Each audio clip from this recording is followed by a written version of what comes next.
And we're live. Hello, humans. Hello, humans. Welcome to Monday Night Live. Last night, there was just no way we could do it. Kathy Bananas came down with like the flesh-eating disease or whatever. It's like terrible, just terrible. So she survived. She survived, but she's like out of it right now. So flying solo tonight. What's going on, guys? Who do we got in here? Scoop, mostly all parts. Ron, what's happening, brother? Boomer, Travis Moore. Who else? FX2 Marcus 8. When did he break 400 subs? Last week. Thank you guys. Every one of you who subbed. Thank you so much. You guys have no idea how much we appreciate each and every one. Well, maybe not each and every one of you. A couple of you not really crazy about, but the vast majority of you. Thank you so much. Joe K, yes, it's a Monday because Kathy was just done yesterday. So I was on dog duty and stuff like that. So she's recovering now. She's recovering now. Let's see. Boring car videos. That's a good name for a channel. War Ghost. What's happening? Barry Cuda. Unity Motorsports. Andy, what's happening, brother, man? Let's see. Thunderstruck. Yeah, I'm fine. This is the second time it knocked her on her ass. Like she had it about a month ago, and then she's got it now again. But like I said, she's on the upswing. She survived. Oscar, I never got sick. I'm 110%. I say that now. Probably by the end of this show, I'm going to be all wiped out, right? But Crash's Roadrunner Garage. What's happening, Crash? Charlie Roma, Fubar is in the house. I'm drinking my OJ. Keep the doctor away, right? Isn't that thing? You drink OJ a day. I don't remember. There's something. Oh, apple. You eat an apple a day.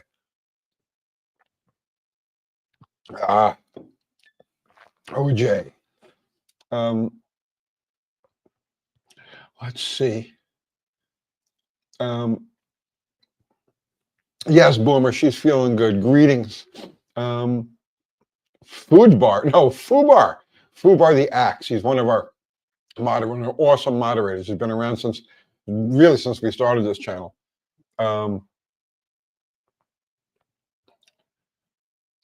Let's see. Wheelie King, my best customer is near you guys. Wait, I gotta stop that there. My best customer is near you guys in Murfreesboro. He has it, and now he's nursing his 8-year-old that got it for him. Customer and what? What does he do? What's his name? What's he into? Yeah, that's right. We're in Murfreesboro. Bob's Chop Shop, greatest from 51 state. Oh, Canadistan. Congratulations. Welcome to the US. You'll like it mostly. Danny Boyd, you missed 2 minutes, and those are the best 2 minutes in all of YouTube history. Like really, seriously. Just pack it in now, bro. It's over.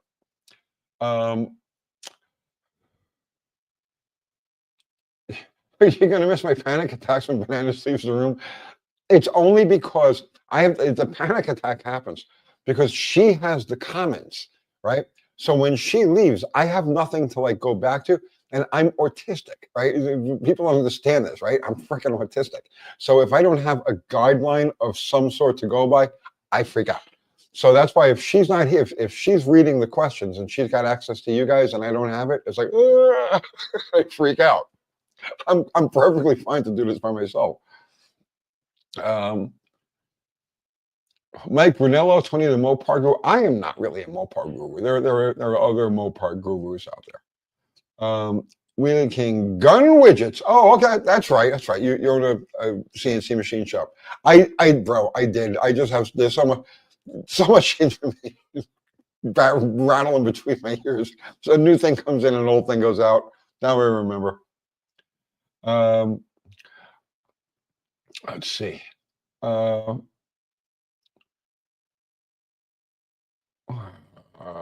Let's see. Dust Devil Garage, how are you, man? Haven't seen you in a while. What's this? Travis Moore, for the high mile per gallon, we're putting a catalytic converter under the manifold like some Japanese cars help. You don't want to vaporize too much of it. You know, every situation is a little bit different. It's like one brush doesn't fit every engine configuration. So I know what you're talking about. They just mount the catalytic converter right off the exhaust manifold. It probably helps, but I think it's more of a matter of convenience. Uh, Chaos in California tonight? Nah. What's happening in California? You got chaos, Stray Bullet. Um, Orange 12 Boss 302. Can't believe most people don't remember you were a Fox Body Racing pioneer. I was like really one of the first in. There was me, Neil Van Opry, and Steve Collison. I mean, there were a couple of other guys, but we were the first media people to get involved in them. So that was a lot of fun. You know, it was great.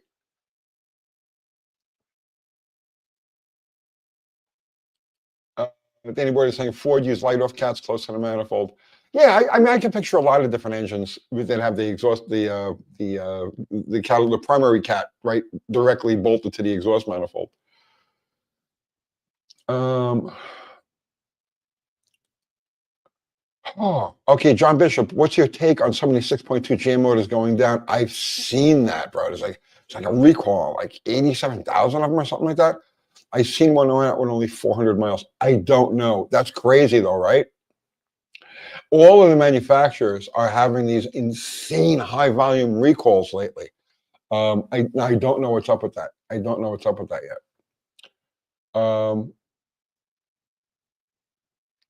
Let's see. Perry Ford, what's happening?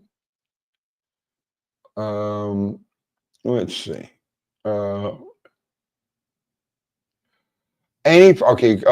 Clatra01, any problem with hooking a PCV to the power brake port on a Holly 750 double pumper? No, not at all. The labeled PCV port is too small. No, you won't have any problem.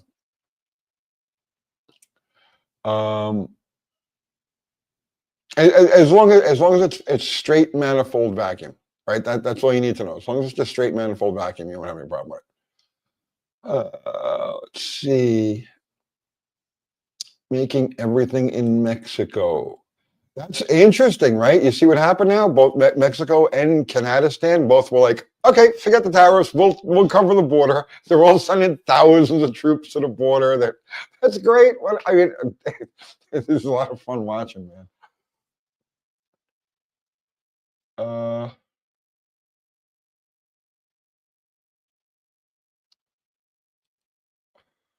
Tim in Florida.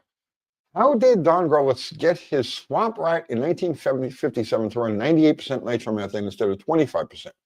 He said his competition told him how to do it, but he didn't tell the audience how he did it in a YouTube video.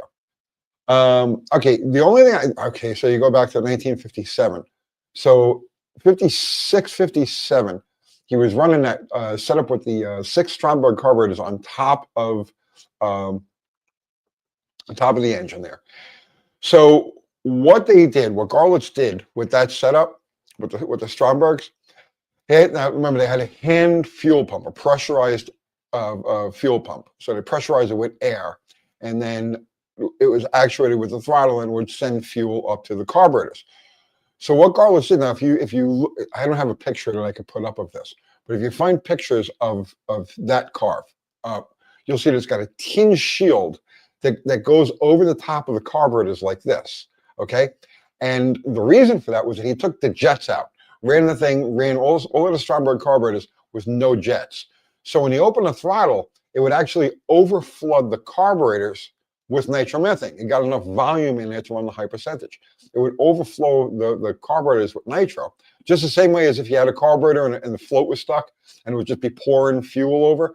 That's what he did with the nitro. And that shield over the top was to keep the wind, as the car was going down the track, the shield over the top was to keep the wind from blowing the nitro away from the top of the carburetors.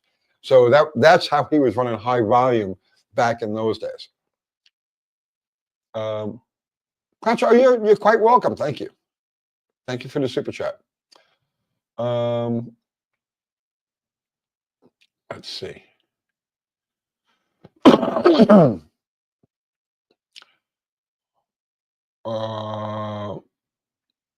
Okay, let me run back here.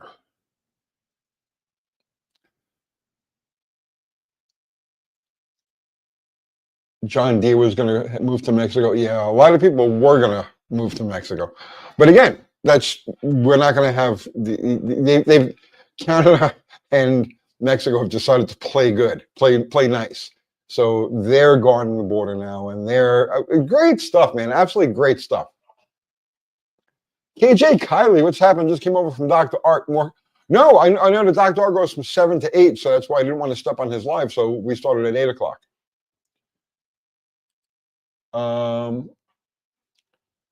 Let's see. You're welcome, Tim. Justin, you sending well wishes. Well, that's Kathy Bananas is the one who's sick. I feel great for right now. It'll probably get me, but I feel great right now. But thank you for the well wishes. Mugs 101. Yo, Uncle Tony, it's your nephew Tony here. Are you planning on putting your first engine job videos on a playlist? I'm trying to watch them in order. I thought they already were. I'll have to ask Kathy Bananas when she comes back out of her coma. I think I thought they already were on a playlist.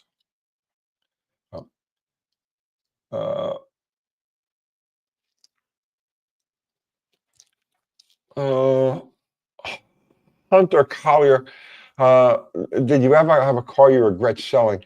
Yeah, I've sold it 1,000 times. My 72 Roadrunner. I had a 72 Roadrunner 400 4-speed. Back in 1983, I guess it was 1983, 94. And looking back, that was my favorite car of all of the ones I ever owned. So yeah, if and it's not I regret it. I mean, it was the car at the time serving the purpose that it served, which no longer really exists. But yeah, that's a car that I do regret selling.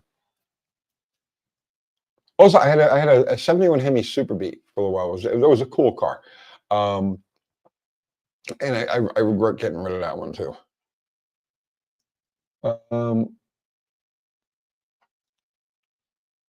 Let's see.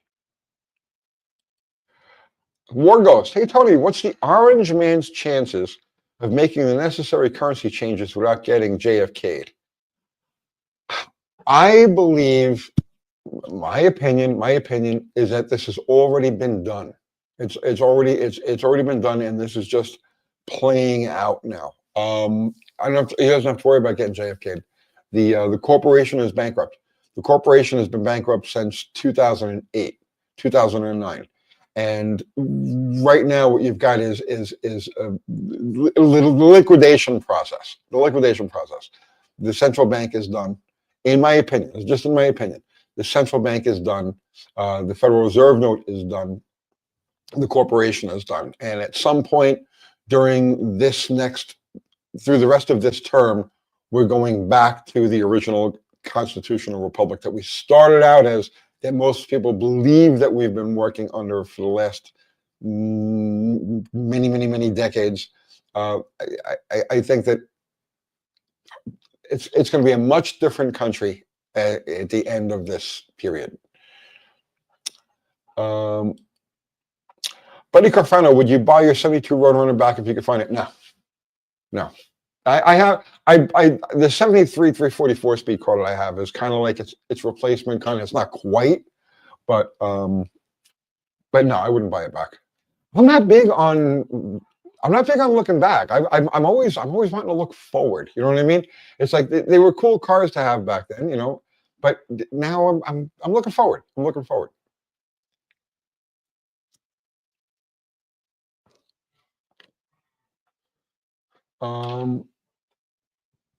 Throttle Davis, top of the evening to you. Better times to come. Absolutely. The better times have started already.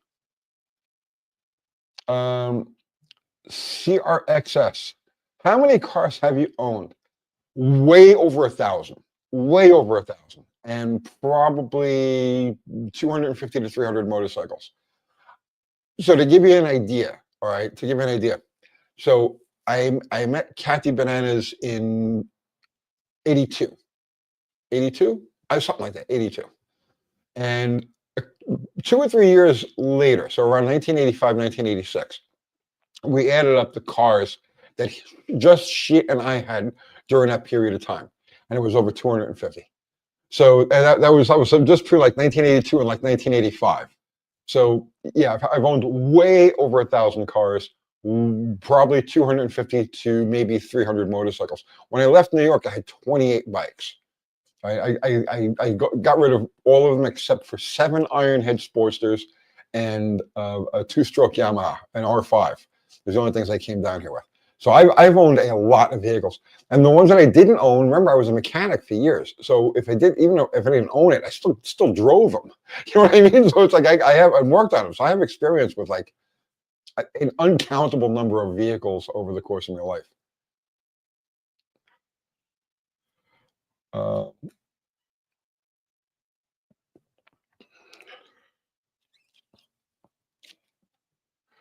let's see. Um, Hunter Collier, do you have a car you would like to own at some point? Bucket list? No. If literally, if I wanted it, I would have it. There was no car on the planet that if I wanted it, I wouldn't have. The thing is, I'm not I'm not a I'm not a collector type, okay, and I'm not really a restoration guy. I use the cars as they're kind of intended to be used. And I'm not one of those. I'm like, I'm gonna explain it to you. Like, there's a lot of cars that I love. I admire them. I think they're beautiful, but I don't want to own them because when you own them, you become a caretaker to them. I don't want to be a caretaker. My cars, the ones that I own, when I'm working on them, I throw parts and tools on the fender. Like, in other words, I treat these things the way I treated them back when they were common. And does that make any sense? I don't want to be the caretaker. I don't want to be the guy to keep it. Oh, this has to be just perfect. Oh, the chalk marks. I'm not that guy. I don't ever want to be that guy. But I do admire and respect people who are that way, and I love their cars. I just don't want to own the damn things. Um, Gilbert backseats Kiki's game time. Well, Gilbert and backseat Kiki's game time. Okay, thought you quit smoking. I did. I quit smoking. It's months now. I haven't had a cigarette in months. It's a disgusting habit, and I feel much better that I've put that in my past. Um, Gilbert, again, the car ends up owning you. Yes, yes, the car ends up owning you, and I don't want to do that. Right? Just like race cars. Race cars are the same way. I was owned by race cars, and I don't want to be owned by race cars anymore. You just reach a point in your life, and you're just like, okay, I did that. I got that out of my system, and I have fun. And that's what I'm doing. I'm just having fun. No, I don't. It's a disgusting habit. It's addictive. You walk around, you smell like a friggin' ashtray. You're like a social outcast. It's horrible. There's no reason for anybody to smoke. Terrible, disgusting habit.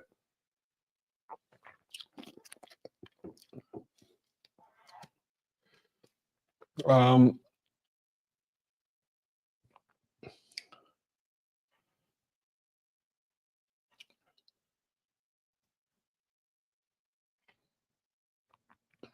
let's see. Power toys. Do you really believe the federal income tax will go away? Absolutely. The federal income tax is going to go away because the Federal Reserve is going to go away. The central bank is going to go away. I've been betting on this for 25 years. Okay, like literally, but putting my money where my mouth is for the last 25 years, betting on this. It's happening right now. Yes, the federal income tax is absolutely going to go away because it's all part of the corporation. See, there's way too much to explain like this right now, but do some research. The United States, the United States of America is two separate entities wrapped in one. You've got the constitutional republic known as the United States of America, the constitutional republic, constitutional, keep that in mind. And then you've got the corporation known as the United States of America. You with your birth certificate and all of that are actually part of the corporation, right? The corporation is bankrupt. The corporation and the banks that run it are bankrupt. And then you're living through the liquidation process, the biggest liquidation process in human history. So it's going to take a little while. It's not going to happen in a blink of an eye. But yes, absolutely, the federal income tax is going to go away. All that's going to go away.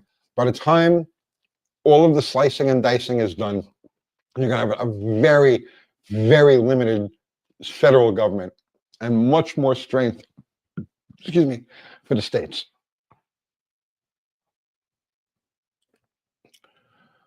Nick has a question. Okay, Nick. Is this it? What makes a vacuum advance go bad? Little diaphragm inside. There's a diaphragm inside the canister, and it goes bad.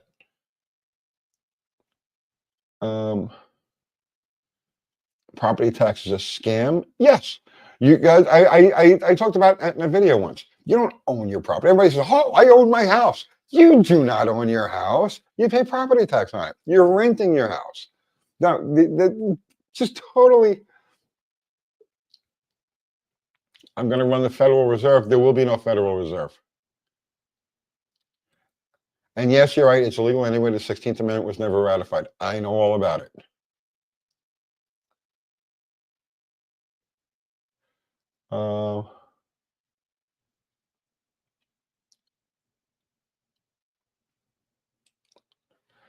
Big Belly Racing, what are your thoughts on President Trump wanting to put tariffs on Canada? Did you see what happened? He did put the tariffs on Canada. And did you see what happened? Canada agreed to put 10,000 troops on the border to stop any flow of immigration for a 30-day reprieve on the tariffs. Mexico did the same thing. So yes, I think it's fantastic. He's using leverage. He's using the only leverage that we have. It's brilliant. It's absolutely brilliant. It's working.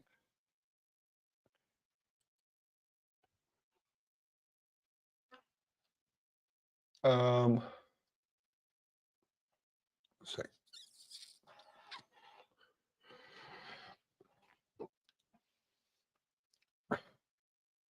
Canada Corporation bankrupt. Well, Canada is part of the Crown Corporation. Technically, the United States Corporation is also a subsidiary of the Crown Corporation. The Crown Corporation is run by the City of London. The City of London is the main central bank, and all of that is like done. Okay, that's all done.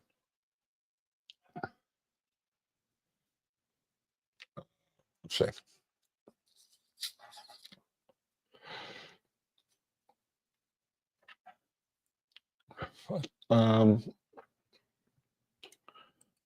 Why weren't you on yesterday, Cat? Where's Cathy Bananas? Cathy Bananas was very sick, like fever, the whole 10 yards. She was like unconscious, flesh-eating disease. It's horrible. It was all really, really scary.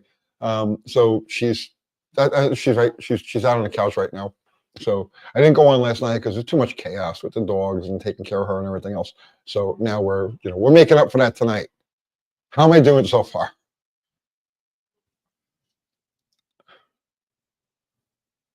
What corporation? The United States of America Corporation. Look into Power Toys. Look into the Organic Act. Right. Look into the Organic Act of 1850, 1871, the Organic Act, and go from there.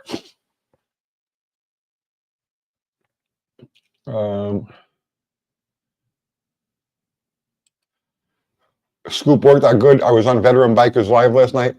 I watched a little bit of that. I love the Veteran Biker. I like that guy. I would like to. So when you get, I have no way to contact him or anything like that. I'd love to do a live with him. Next time you're on there, tell him I'd like to do a live on him to drop me an email or something. Zero has arrived. Fubar and Zero, the dynamic duo. Doing okay, boss. Reading and talking. Yes, I'm trying, bro. I'm doing the best I can.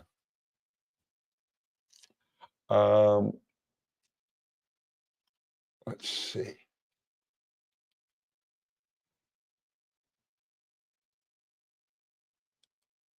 How do I feel about the 78 Dodge Magnum? I like those cars.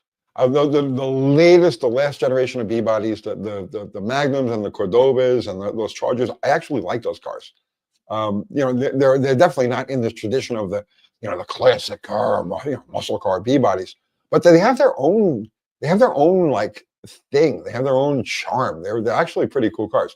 They're you know what I like about those things? They're like full-size pony cars, right? If you look at them, they have a completely different proportion than the earlier B bodies. They're like full-size pony cars. There's just something about them. I like them. And that long, long hood, the little trunk, the coupe, right? Tight coupe, roof. I like them. Uh, Plymouth or Dodge. I've always been partial to Plymouth. I mean, I love them both. And Chryslers too. You know what I mean? I love all Mopar's, all Ma Mopar's creations. From that classic era. They're all beautiful and perfect to me. But I've always been partial to the Plymouths, mostly because they always come in a lower trim range, and the shorter wheelbase is always the Plymouth is always between 2 and 3 inches shorter than the equivalent Dodge. So I've always had a preference for Plymouths, but it doesn't matter to me. Um,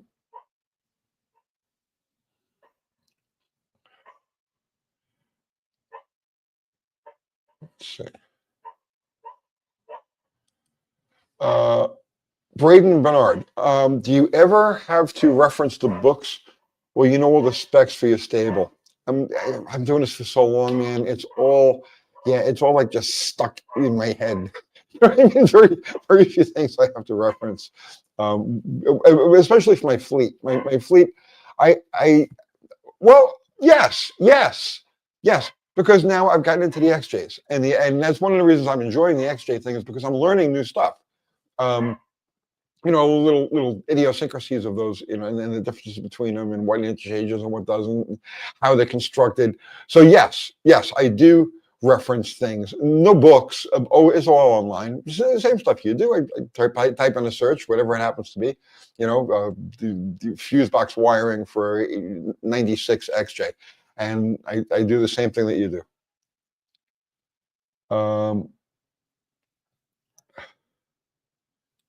Torino Elite. Did I say what another? Yes. I bought a 2001 SV650S, and I tried to shoot a video on it today. It's like, oh, great, right? It's beautiful out today. It was 75 degrees here and sunny, like not a cloud in the sky. It was like the most perfect day, and I was going to shoot the video on that thing. And I said, well, let me ride it around a little bit so that I couldn't get words out of my head. I tried. No words are coming out of my head. The only thing that clicked was ride, go ride. So that's what I did. I just rode. But it's definitely a permanent member of the fleet now. And I'm done. I have 5 permanent bikes in the stable, and that's it. I'm locking it in there. I'm not going to add any more. I'm not going to get rid of anything of those 5. I'm happy. I'm very well balanced fleet. Let's see. Um,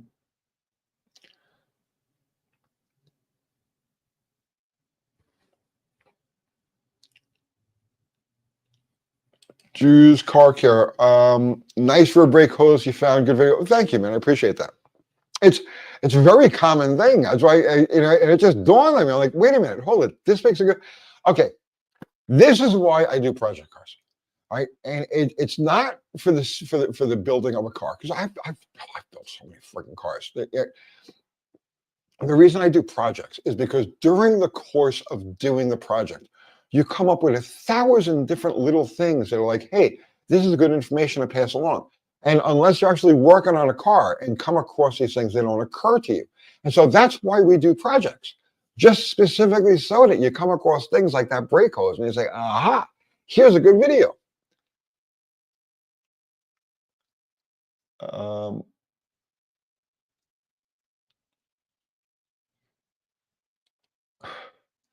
the main CD Burlock. My friend from El Salvador told me Trudeau's father is ex-Cuban president. Have you seen pictures of the two of them? Have you seen the pictures of the two of them? Um,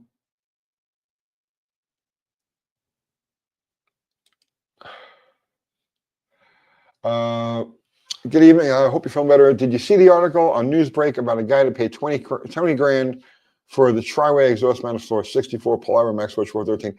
So I didn't see that. But that's got to be the rarest exhaust manifold. Okay. Because they only built a handful of 63 Max Wedge cars before because as soon as the Hemis came out, they stopped Max Wedge. Actually, there weren't supposed to be any Max Wedges at all. They got delayed on the Hemi for a little bit, and they filled those orders with Max Wedges. So they only built a handful, like 20 cars or whatever. And those exhaust manifolds, and I don't remember exactly where. Okay, I only know that they have bosses on them for braces that the 62 and 63 Max Wedge manifolds didn't have. So I know that the 64 Max Wedge headers are special, right? But again, I can't picture in my mind exactly where they are, but they have cast-in bosses that would make them completely unique. So yeah, I guess it's the kind of thing. You're going to try to restore a 64 Max Wedge car, and you need those right exhaust manifolds, and you got 20 grand to spend.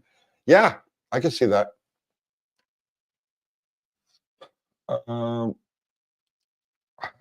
Nick Manzano, what carburetor is better, Edelbrock or Holly, and which one is easier to build? I've done so many videos on that.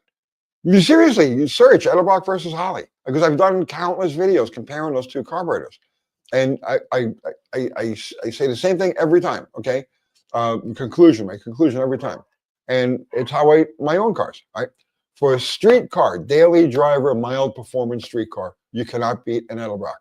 They are the absolute best. They're reliable like an anvil. For racing, high volume applications, highly tunable applications, Holly every time. So that's it. I mean, that street, Edelbrock, race, Holly. Yeah, there's overlap in between, but as a rule of thumb, that's how I look at it.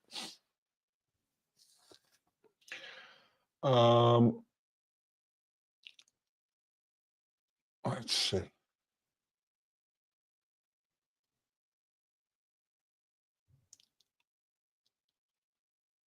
I had an Edelbrock in the 302 and loved it. They're great carburetors.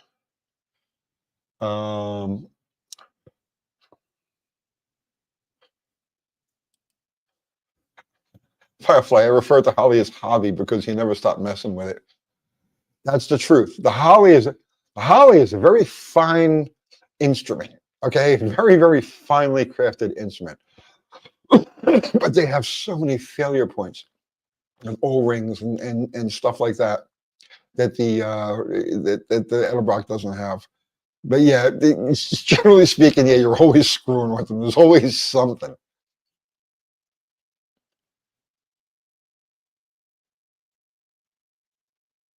Bill McKay is good. Thank you for the super chat. Out of your fleet of XJs, what's the most obscure oddity that you've come across? Something wrong or needs addressing that none of the others seem to have? I have 6 of these things now. What's the most obscure oddity that I've come across? Something wrong or needs addressing that none of the others seem to have. Honestly, I can't think of anything. My glasses are crooked. Yeah, some professional I am. I can't think of anything, bro. They're fantastic vehicles. I haven't really come across anything unusual or odd on any of the ones that I have. I'm not saying that there aren't unusual and odd ones out there, but no. Yes. Actually, I did come across an oddity on my '98. Limited. Okay, so Dex J, right? Dex's Jeeps did a video last week on the most rare block. Okay, I know this is so unimportant. Okay, but if you're a gearhead nerd, this stuff is like pretty cool, right? So he did a video on the most rare block, XJ 4.0 XJ block, and he had a line of blocks, and he pointed out that one of them doesn't use an oil filter adapter. The oil filter screws right to the side of the block. And he went on to explain he's only seen like 5 of these things in his whole life of doing this stuff with the XJs. Well, I actually happen to have that block in my red the one that I'm tearing down, the one that I'm going to do a rebuild on. I actually have that block in my 98 Limited. So yes, there's an oddity. There's an oddity that I came across.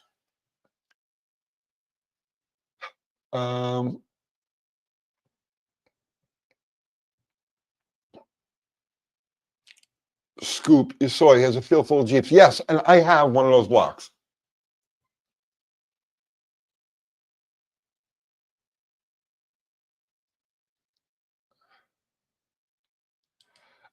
Wayne, you had a great experience with just a basic Holley 600 vacuum secondary 1850. Getting ready to try an Edelbrock 650 AVS. Wayne, those carburetors are great when they're new, okay, and they're fresh, and you'll get 3, 4, even 5 years out of them with minimal trouble, right? But when they sit for any amount of time, they get some age to them, they become very finicky, very unreliable carburetors. So I know what mine, right? All my Hollies are old, okay? They're all from swap meets and stuff like that. I've got stacks of carburetors, and they're all old, and I find repeating issues with them. Carburetors that you knew ran well when they were, I had it on a running engine 3 years ago, 5 years ago, and I put it on the shelf. I take it off the shelf, and it's just piss and gas from everywhere. The O-rings on the needle and seat assemblies go bad, and it'll just piss gasoline. The bodies warp. The central, the throttle body part of it warps, and the metering block doesn't seal anymore. So you get these crazy vacuum leaks, internal fuel leaks from that. So, yeah, but you will definitely enjoy the 650 AVS. The fantastic carburetor, great throttle response. The only thing, Wayne, I'm going to tell you, the only thing that's going to frustrate you a little bit with that carburetor, and it's common on all. I did a video on this too. It's common on all of the Carter AFB style carburetors, AFB and AVS, which is what the Edelbrocks are based on, and that's it. After the car sits for, let's say, a day or two, right? And the first time you floor it, so it's all warmed up and stuff like that, right? You're driving it, and now you're going to go, oh, I'm going to hit the gas. And if you put it to the carpet, right? It'll fall on its face and try to die, right? The very first time. And that's because the fuel in the secondary circuit dries up. It evaporates. And so the first time you open the secondaries after it sits for a day or two, the secondaries are bone dry, so it just falls on its face. It actually has to replenish those passages, and then after that first time or the second time, you'll hit it and there won't be any problems. But that's something that you will look forward to. A little quirk common to those carburetors.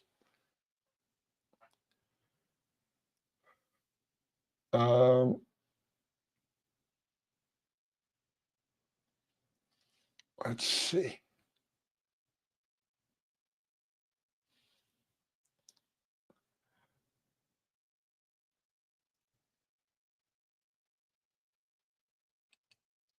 No, we're doing Scoop. We only moved it to Monday because last night Kathy Bananas was sick. She was out, fever and all of that, and I had to take care of things around the house. So I just couldn't, you know what I mean? It just wasn't convenient to go live.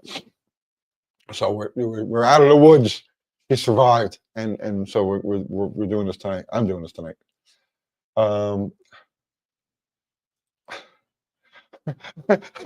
Territory is you're speaking to my heart, brother man, because I live on Mexican food. Have all the Mexican restaurants in the area survived ICE? Worried that your favorite restaurant would get taken from you? Yes, yes. I have a couple of them here, and I do worry about some of the people that work there. And yes, I would hide them because I put food before everything else. Yeah, but yeah, I think for the most part we're going to be pretty okay around here. Um,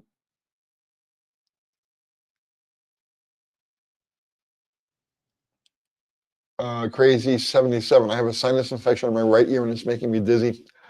I'm prone to that, bro. Doctors give me big old horse pills to take. Yeah, I know. My sinuses, you hear me sniffling, my sinuses have been bad for, I mean, it's been like a month. I've got the sneeze, like I feel it right now. It's like the sneeze that won't come out. I'm stuck with that. It's like a permanent thing. And then all of a sudden it cuts loose to a sneezing fit, and you get to double and triple sneezes where you think you're going to actually die. You think your brain's coming after your friggin' sinuses. Yeah, I mean, been there, done. I got the t-shirt.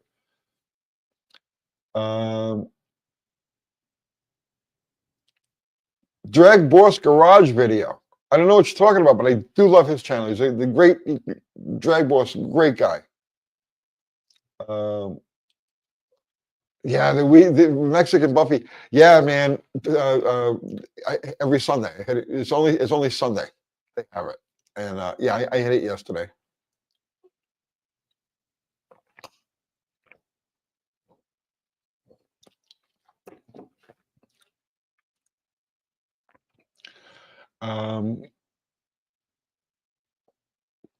Let's see.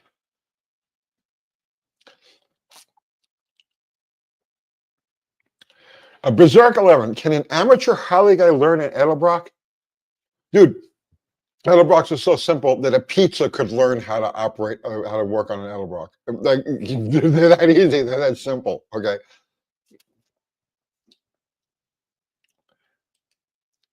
TK has been kicking me up with the EPA use. TK's Garage has become my source of news. You know, 'cause I don't have time with a mental capacity to go looking for all of this stuff. So I leave it to TK. You know, I don't take everything that he says as gospel, because a lot of it is speculation. It's rumors that he hears and so on and so forth. But I've been using him really as my source of automotive news lately.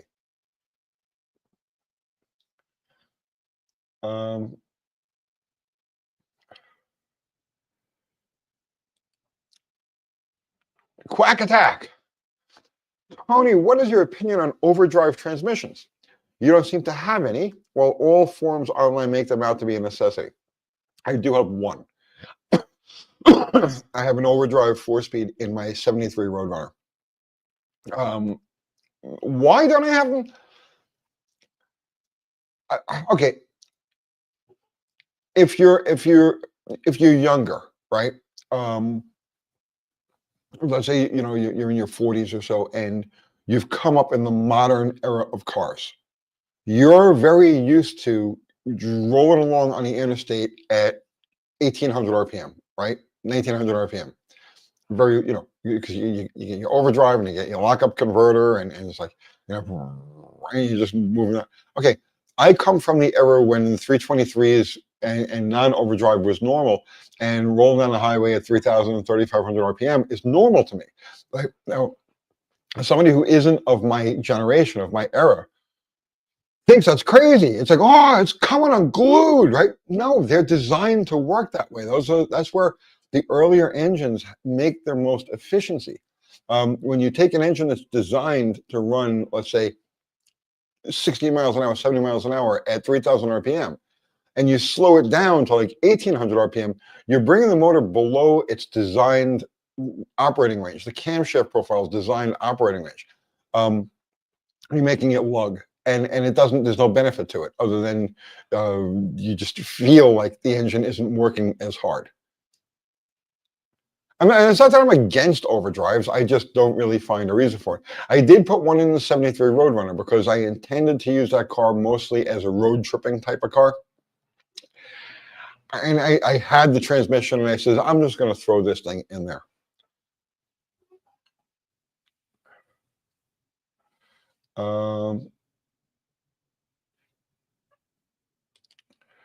Let's see. Any options on the, or I guess I mean opinions on the GM 833 overdrive version of the 4-speed? It's the same. It's exactly the same. The internals are exactly the same. It's the new process, 833 4-speed.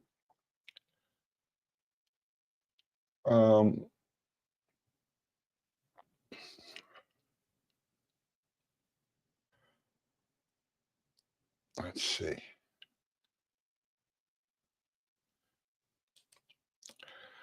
Thoughts on aftermarket overdrive like the ones that come from gear vendors?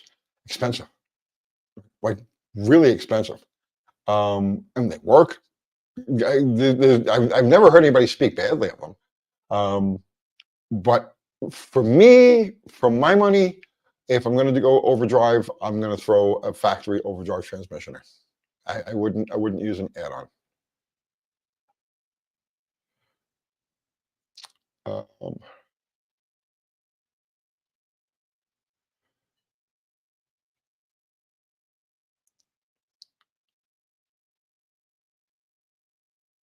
Okay, let's see.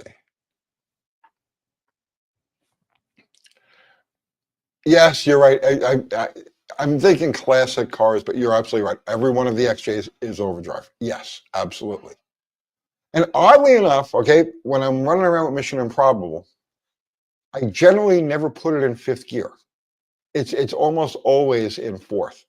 And I don't know if it's just my habit from always driving four speeds through the decades that I just leave it in fourth, but I very rarely put it in fifth.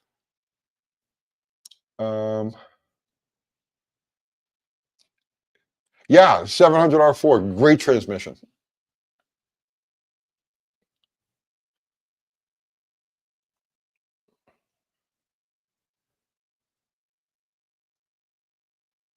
Um, 69 Falcon. Why is my new Edelbrock leaking fuel out of the shaft on the choke side? I thought Edelbrock carbs didn't leak below the fuel line. No, well, they don't. It's got to be leaking above the fuel line. It's got to be leaking through the booster.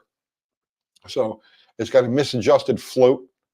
That's okay. I'm telling you, Luke 289 will answer me. He's an asshat. Luke 289 is a freaking asshat. Please, go away, Falcon. Go away.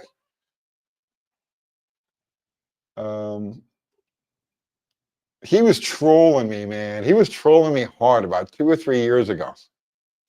Asshole.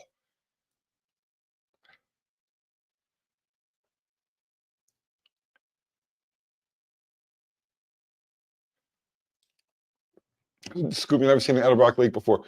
If the float if you got something in the needle and seat, the float isn't closing it off, of course it'll leak. It'll overflow through the booster.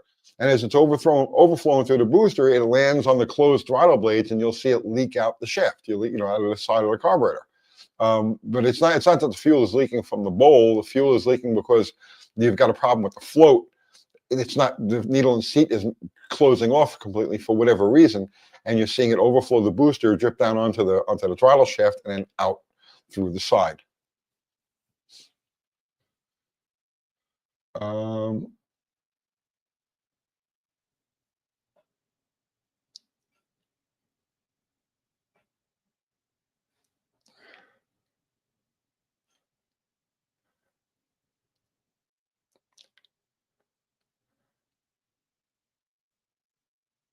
Let's see.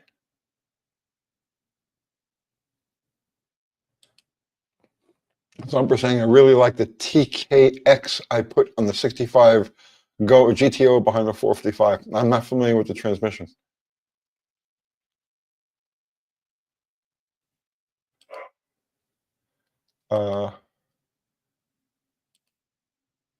Saving Chevys. I daily drive a Power Glide. Buddy, nice transit, blows people's minds and it shifts once.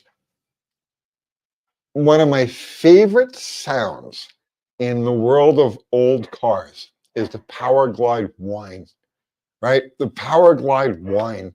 I love that sound. I look forward to driving anything with a Power Glide just to listen to them as you go down the road.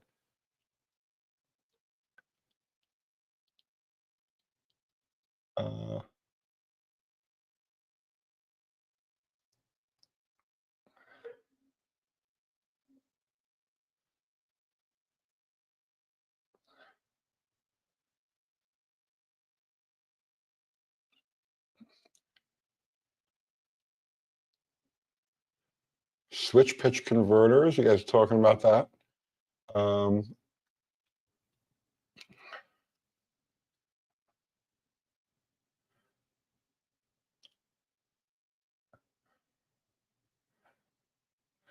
Nick Manzano, what would make a vacuum gauge needle bounce when adjusting the carburetor? You know what a gauge that's doing like this? There's several things, man. A choppy cam, right? I mean, very simple. A choppy cam will give you that. An over-adjusted or a non-sealing intake valve will give you that. There's a lot of different things. If you've got good compression, if it's hitting on all cylinders, then I don't worry about it.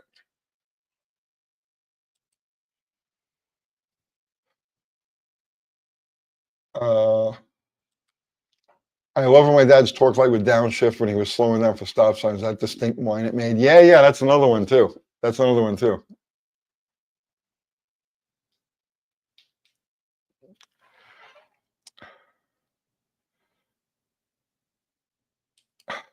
This 69 Falcon turning. You and Luke are both cool in your own ways. Do me a favor, 69 Falcon. Don't mention me and that asshat in the same sentence. I have no respect for him. He's a jerk off. Like I said, he was trolling me hard for about, I don't know, like a year. Yeah, I have no respect for him. He's an asshole.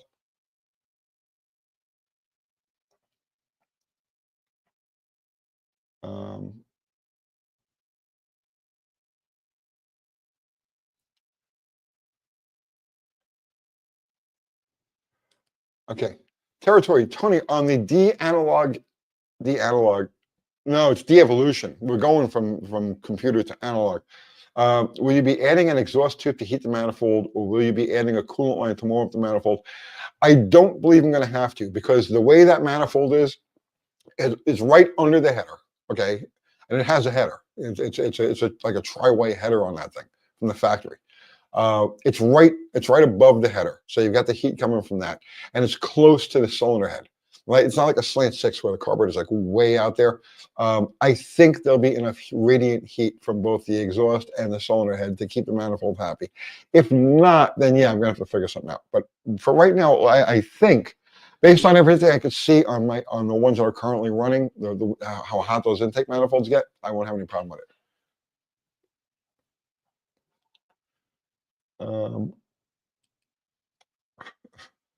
Thumper, Tony, stop holding back. Let it all out. You'll feel better. No need to sugarcoat it. Nah, bro. Listen, I've reached that point. You know what I mean? It's like I call a spade a spade. There are some people I have problems with that I don't have any. I have good opinions of them just because you know what I mean. But there are some people who are just assholes, and I have no patience for those people, and I don't care who hears it or what you think of me for saying it. You know, if I am what I am, and I say what I say. Let's see. M1 Garand for the win. On a 426 Hemi, will drilling the oil passages bigger to the main bearings reduce oil going to the rocker shafts? No. Instead of putting a plug into the oil passage going to the rockers.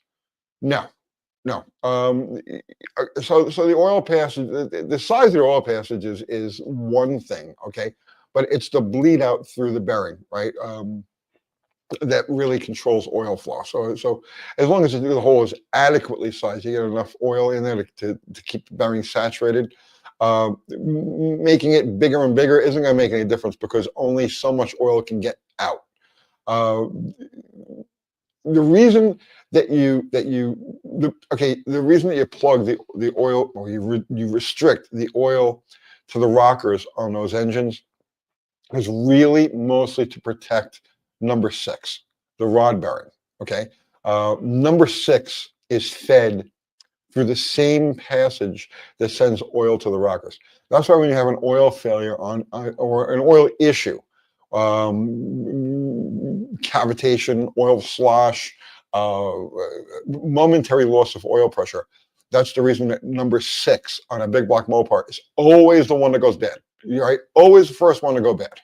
And the oil passages that feed the rockers are fed from number 6. Or I should say from the same main bearing that feeds the number 6 on the rod journal. So that's why you restrict it for the most part. And oil drain back. You don't need all that oil going up there. Those rockers and everything are fine with a film of oil. They don't need crazy amounts of oil.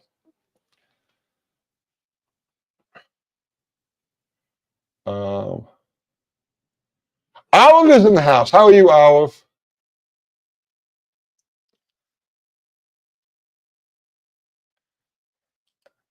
Alexander DeVille, big thanks for your videos from the UK at 3 a.m. Yo, dude, go to sleep. Sleep. You catch this tomorrow. But thank you. I appreciate that.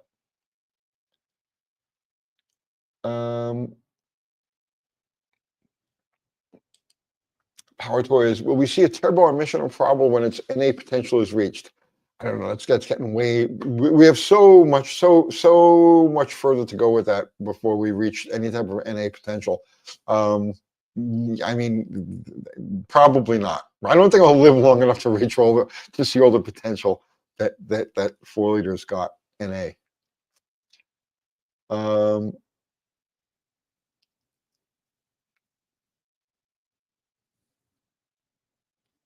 Let's see.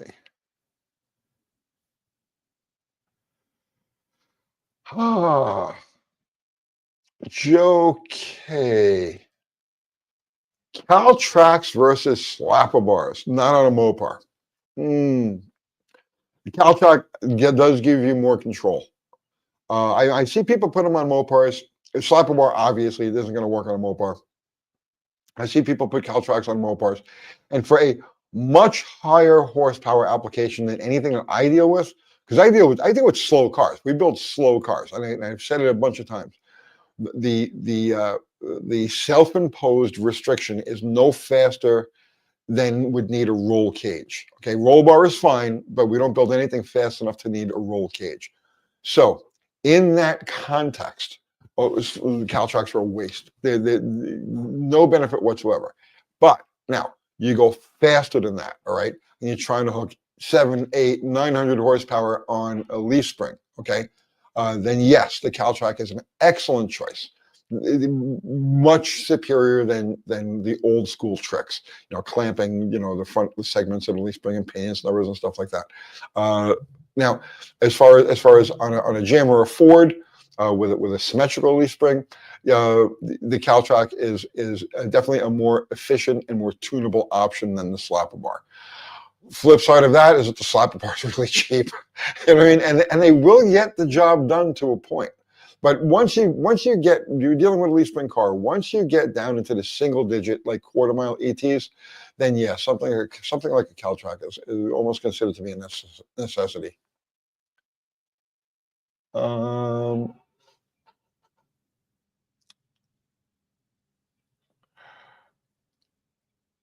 Let's see. Mike Batista, will we see any turbo cars on your channel? If somebody brings me a turbo car to screw around with, absolutely. Absolutely, but I have no plans to put a turbocharger on anything that I own. My power adder of choice is nitrous oxide. That's my power adder of choice. So if I'm going to build something for myself, and I want, beyond naturally aspirated, probably nitrous oxide. But if somebody was to bring me something that had a turbocharger and said, "Hey, let's screw around with this," I'm all in. I had Jim Bennett, who passed away 2 years ago, had a turbo Dart that I was supposed to work with, and he died, and the car moved on to wherever the car moved on to. So I mean, it's not that I'm allergic to them. I like turbocharged cars. I just don't want to deal with it myself. Does that make any sense?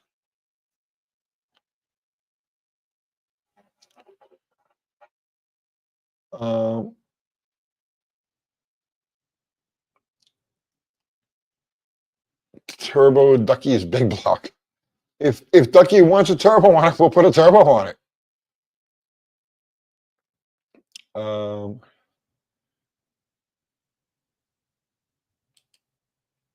Yes, Dr. Art has a Turbo Ranger, and I know Dr. Art, so doesn't that by default, that's not good enough? Wait till he sees the beating I put on that thing.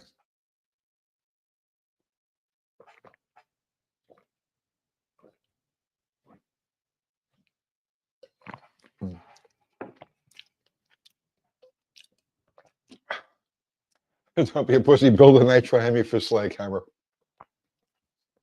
No, man. Been there, done it, got the t-shirt. Those days are way behind me. Justin Picano, me and Tony drinking orange juice. Dude, we're part of the orange juice society, man. I love OJ. I was I was hooked on orange juice for a couple of years. All I drank was orange juice. People thought I was a heroin addict because evidently heroin guys, they need orange juice for whatever reason. I don't know. I don't understand it, whatever it is. But I had it come to me a couple of times that people were like, they think you're on heroin because of all the orange juice. But seriously, I go through these phases, man. It was like root beer for a while. I was like crazy on root beer. I drank nothing but root beer for like a year. And then I went to orange juice. I drank nothing but orange juice for like 2 years. But yeah, I'm starting to. I picked up some orange juice. I haven't had a glass of this stuff in years. And I picked up some up for Kathy Bananas because I figured, well, she's sick, get her orange juice, right? And now I'm hooked again. So yeah, I'm back to orange juice. This stuff is not cheap. Oh my God, it was like $9 for a gallon of it.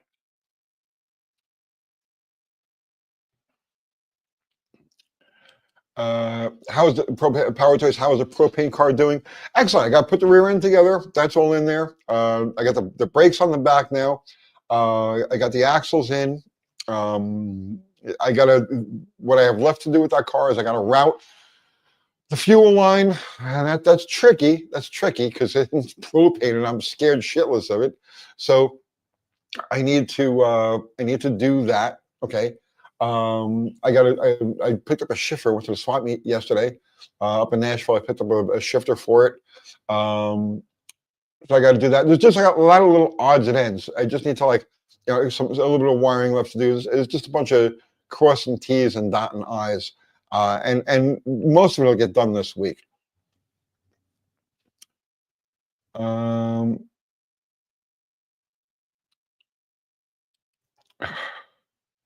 the main CBC Burlock, but you did nitromethane before. Yeah, 12 or 13 years of that's all I did.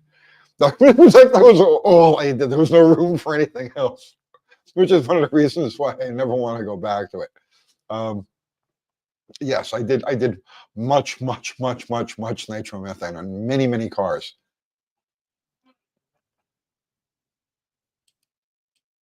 Uh, let's see. No worries, Mexican Spec. Welcome, welcome to our Monday Night Live.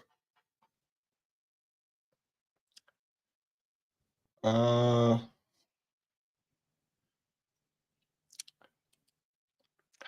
oh, oh, somebody was asking about lifters. There it is. 507 Jaybird, flat tappet lifter of choice. Don't trust any of them. Don't trust any of them. Um, find NOS, right? New old stock. You can find old lifters on eBay. New old lifters on eBay. They're out there for every engine. There's really no shortage of them. You got to pay for it. It's because it's a premium thing because people are afraid of lifters today. But like the last flat tappet engine we built was it the last? Actually, I don't know if it was the last or not, but we did that 426 Hemi for my friend Andy's GTX 2 years ago. And that's what he did. He went and he found NOS Mopar lifters on eBay and we put it together with those. Um,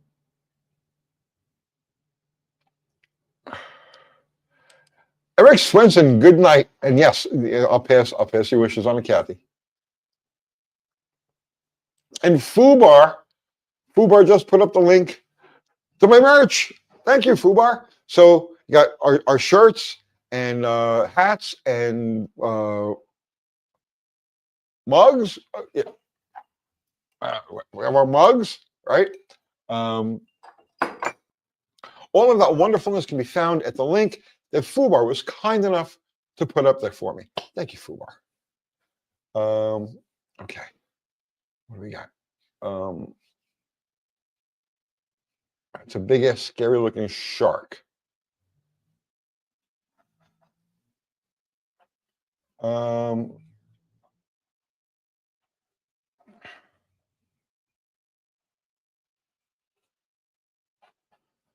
uh,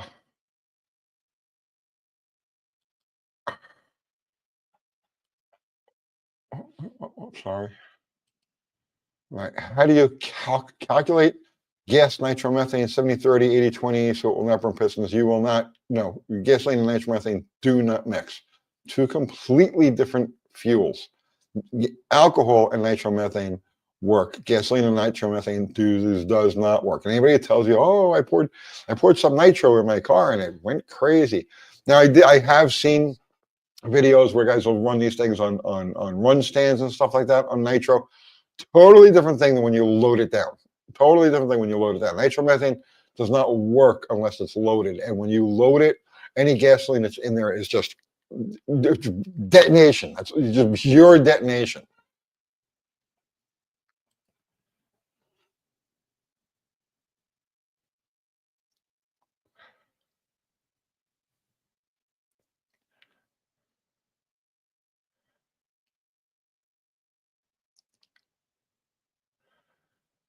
Um, Wargos, hey Tony, what's your preferred way of doing brake line flarings?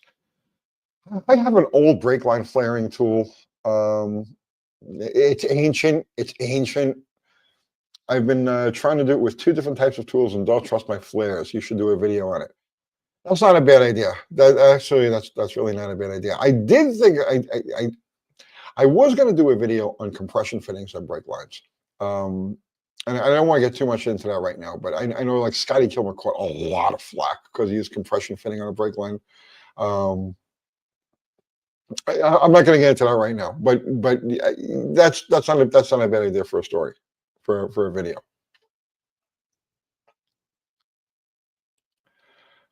You're crazy. 77 compression fittings don't do that. Okay. Um, Johnny K, why was mechanical injection never really a thing for gasoline cars like it was for diesel? Transition circuitry. Uh, Mechanical injection you have a hard time with the transition circuit or mechanical fuel injection. They work great at idle. They work great at wide open throttle and most throttle, but that is that transition. Okay, it's very hard to get it right. There, of course, there are mechanical fuel injections, the Bosch mechanical fuel injection with gasoline. I'm aware that they're out there, but it's a very difficult, very finicky system, and so that's why it never really caught on. Hard to tune, hard to keep in tune, expensive to produce, so the manufacturers don't bother with that. It's just not. It's just not the thing. Um,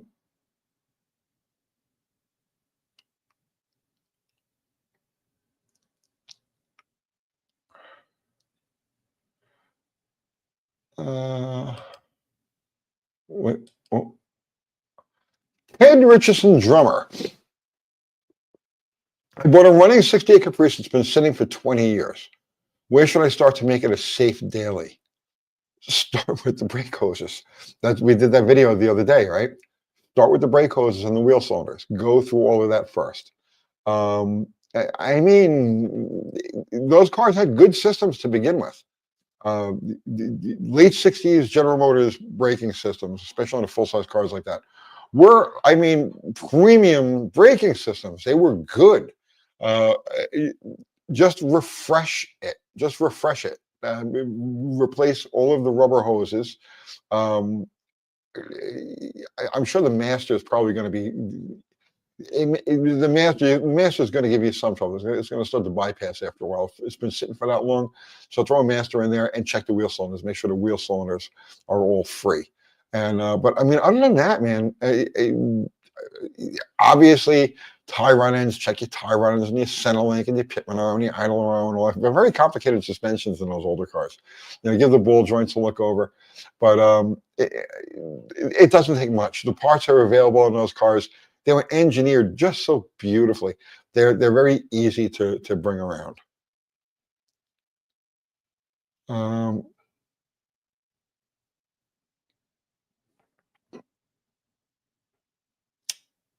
let's see.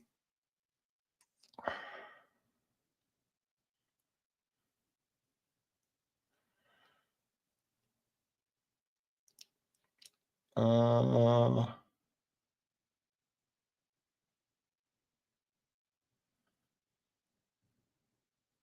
let's see.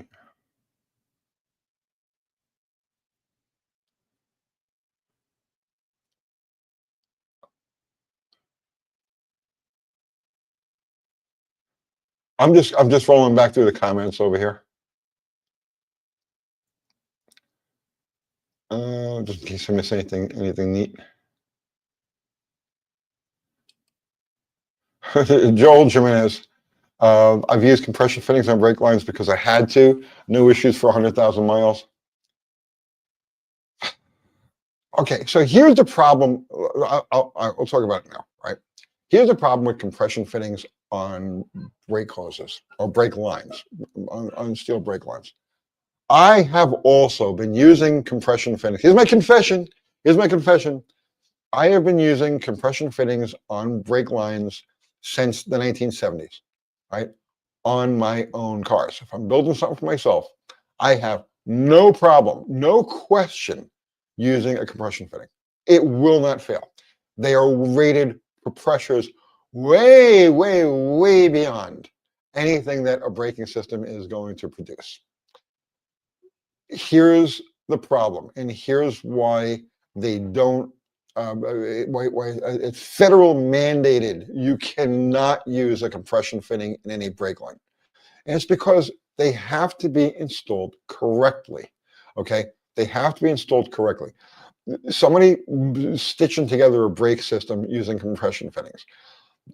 If the ferrule on the fitting isn't all the way through, if the tube isn't buried in the center section, if it's not tightened sufficiently, or if it's over tightened, all of those things can lead to failure. Okay. But and that's why they tell you no compression fittings on brake lines, right? But if you install it correctly and you take all of the precautions, you make sure tube is buried all the way in, the ferrule is, okay, you hold it together as you tighten, okay? You don't let it go until you've got it, right? As long as you've got it buried together and you've got it, and you've got set the tubing set in there, and you've got to tighten sufficiently, not over tighten, not too loose, they will last forever. It'll be the last part of the braking system you'll have a failure with. But there's no way to know that the average mechanic, eating a sandwich and doing brake lines at the same time is going to do it the right way.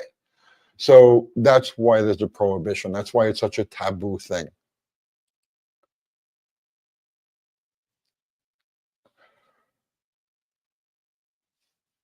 Um,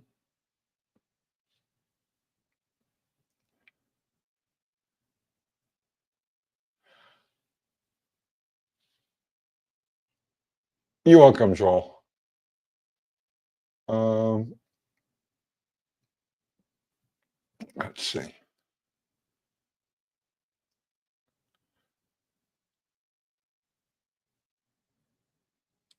Let's see. Power Toys. How hard is the carb swap at 350 TBI? It's not. Intake manifold. The intake manifold and carburetor. Oh, wait. Okay. I'm sorry. You have to do something with the fuel pump also, because the high pressure fuel pump is for the TBI is going to be way above, because you're looking at, depending on the system, 30 to like 60 psi. Is going to be way more than the carburetor is going to take. So you are going to have to. What you do is you take the fuel pump, assembly out of the tank, all right, and you just remove the pump, put a piece of line in its place, put the whole thing back in there, and then run an electric pump, or carburetor electric pump someplace in the fuel line, and use the original fuel line, the main feed, to feed the carburetor. Carburetor, like a Carter Edelbrock style carburetor, is going to take 5 to 6 psi, and a Holley will take 6 to 7 psi. So you want to limit it to that, and that's it. Somebody's saying you just need a regulator. No, I wouldn't trust a regulator. Not for a daily driver. Um,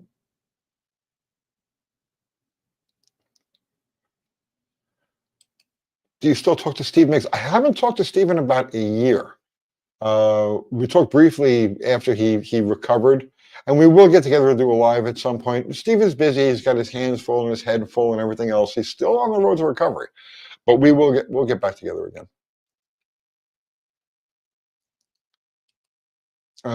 Sierra Daily, I trust you, son. No, seriously. I mean, I'm sure you can get away with it. Me, myself, no, I would not. I would just bypass the mechanical pump in the tank or the electric pump in the tank and add an inline carburetor electric pump and just never have any worries. You know what I mean? No questions. It's the simplest way to do it.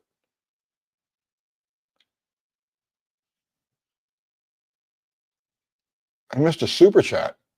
How did I miss a super chat? I'm going back. I'm going back. Oh, Craig Simpson, what's happening, brother? Um, Thank you for the super chat. I'm sorry, I didn't see that. Have a single exhaust with stock manifolds. Is adding a dual exhaust and keeping stock manifolds worthwhile on the stock 70s V8? Don't want headers. Yes. Yeah, absolutely.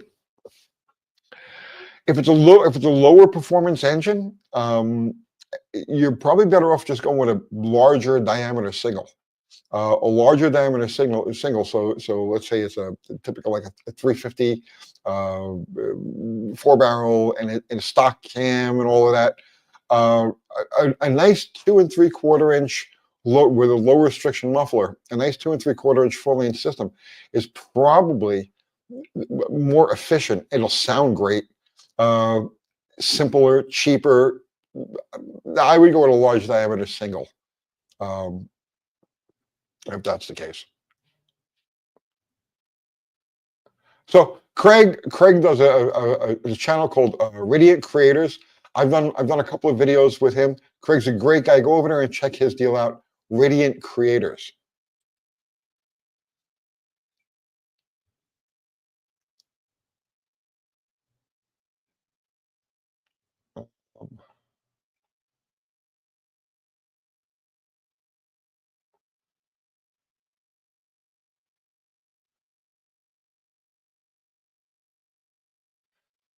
Let's see. What's on there? You two have an early lockup on a 74 Duster rear drums. It's manual disc brake car.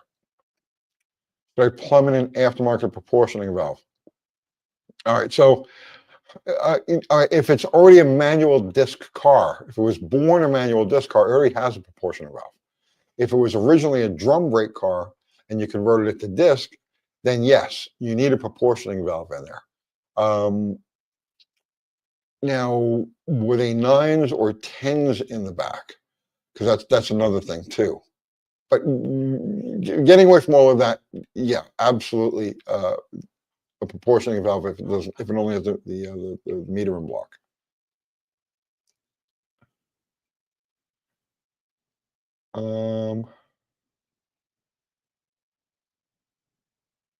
Let's see.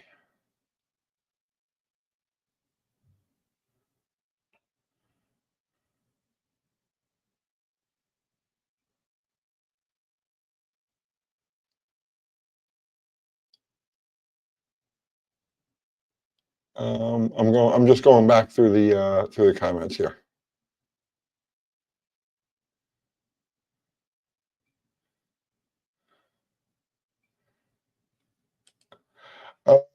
Justin Picarno.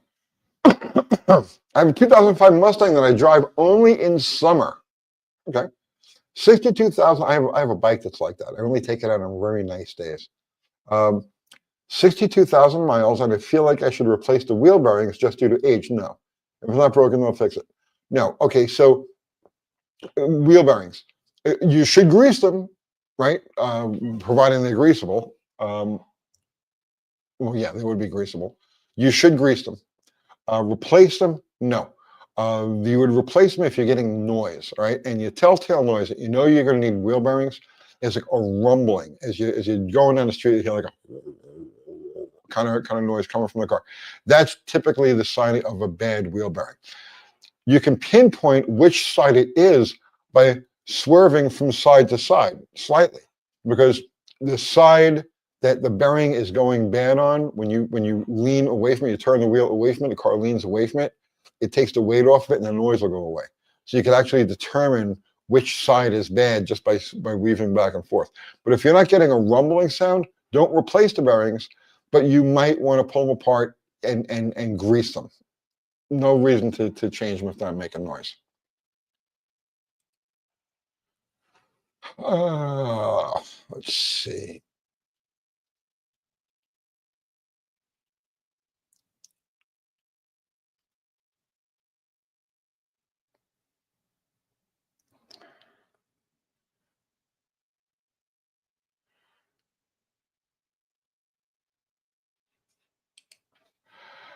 Jeffrey Muzika. I want to build a chopped and channeled Model A with an early Crossram 413. Never seen one. Think it'd be cool. I have seen, not necessarily a chopped and channeled Model A, but I have seen street rods with the long ram setups. They're out there. So here's the thing about those long rams. If you want to put them on anything that they weren't originally on, and why you don't see them out there, okay? All right, we talked about manifold heat, right? A couple of times now. I don't know why carburetor needs the manifold heat. So on those long ram setups, okay, the plenum under each carburetor on those setups in the factory is tied to the exhaust manifolds. The exhaust manifolds are very specific, very special for those long rams because they plumb a tremendous amount of exhaust gas. They force a tremendous amount of exhaust gas under the plenum of those carburetors because they're so far away that they need as much heat as they could possibly get.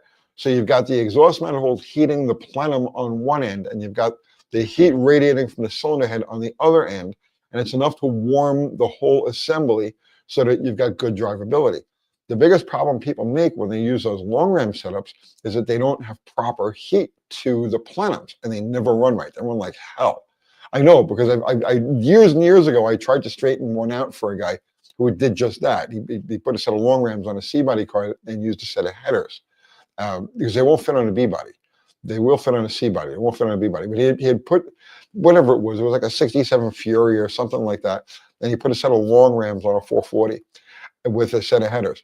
Could not get that thing to run. It was a drivability nightmare, right? And he eventually gave up and took them off. But the reason for that, and I learned this afterwards as my experience accrued, was that it was lacking that exhaust heat directly from those manifolds. So keep that in mind if you want to screw around with those things.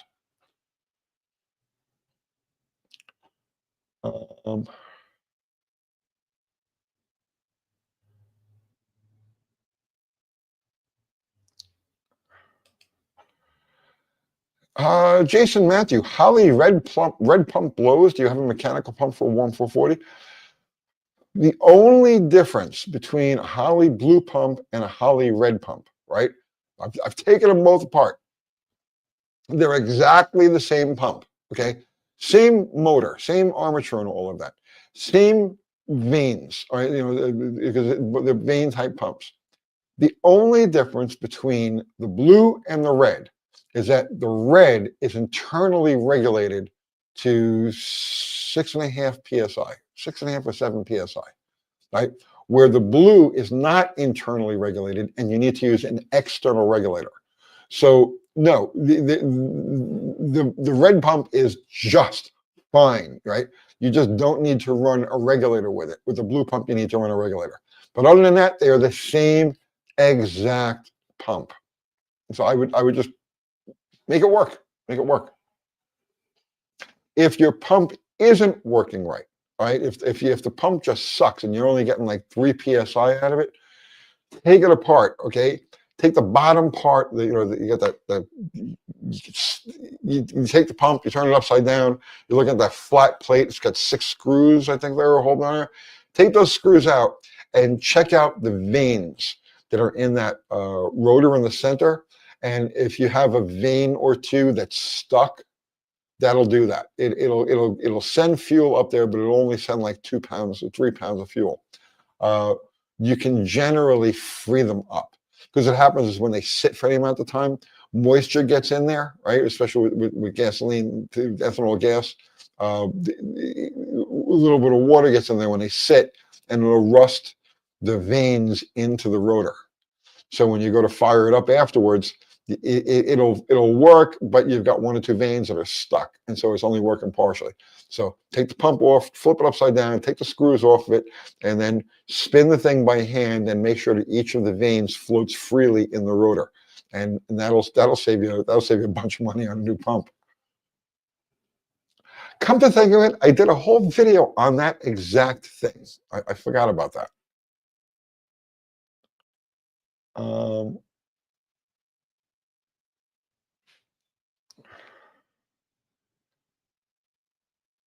Let's see.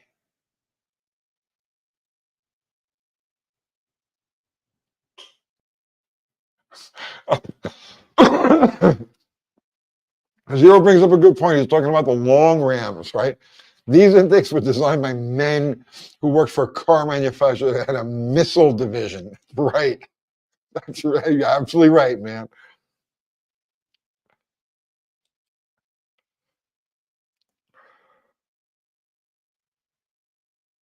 The likes are flying tonight. I can't.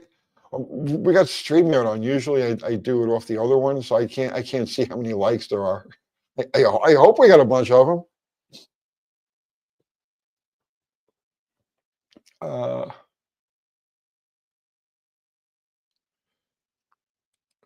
Jeff Hutchins, love Holly red pumps. Use them on daily drivers. Never had a bad one. I have to clean. Yep. 177 likes. That's all we got. 177. You guys really want to crush my freaking ego, don't you?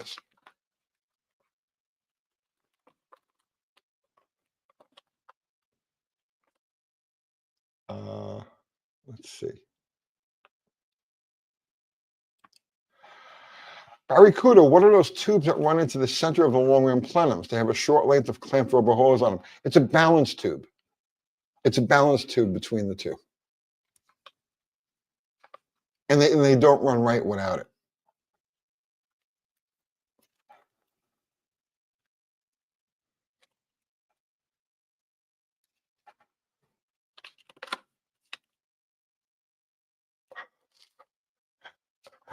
Justin Picarno, how are there 272 watching and that many likes? People watching that don't like him? Yeah, people just come to hate me.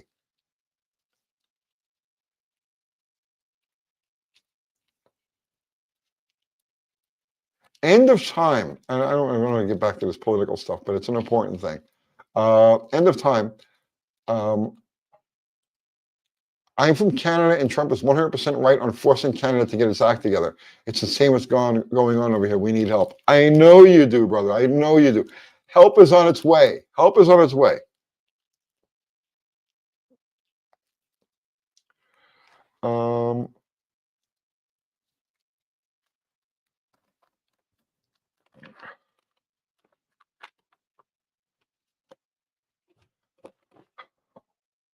Super chat. Saving Chevy's $5. Hey, UT, did you ever have a car you regretted parting out? Yeah, kinda. I had I picked up a 71 340 Duster from an estate sale. And this thing was hacked and hammered, right? So the guy, I was going to try to save it. So what happened was the guy who died, who owned it, right? He had physical problems. He was a huge, right? He was like a 400-pound guy, okay? And he died. He was like only in his like 40 years old, and that car was his thing, right? And he had taken it to the track a couple of times before he pulled it all apart. And his sister had said that the only time he was ever happy was when he was with his car. So I got the car. It just didn't have the time. Right? I didn't have the time. I didn't have the space. I didn't have the inclination. And like I said, the car was really hacked. But his crash helmet was in the car, and I saved his helmet. I have the guy's helmet in my garage over here. just because it was like, this guy had a rough life, but the only time he was happy was when he was in his race car with his helmet on. And I said, you know what, that's a good, good luck thing. It's a good mojo thing to have. So I kept his helmet, but I did regret parting the car out. But it was like a mercy killing. There was really nothing reasonable could have been done with it.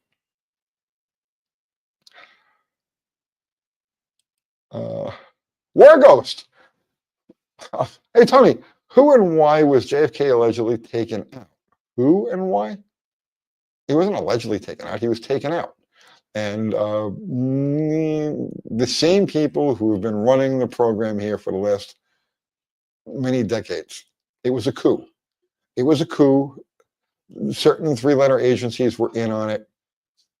One former and now deceased president was very in on it, like on the grounds, part of the security detail that day, which was always conveniently ignored. No, it was a coup. It was a coup. And it's being reversed right now. Everything that started with that is being reversed right now.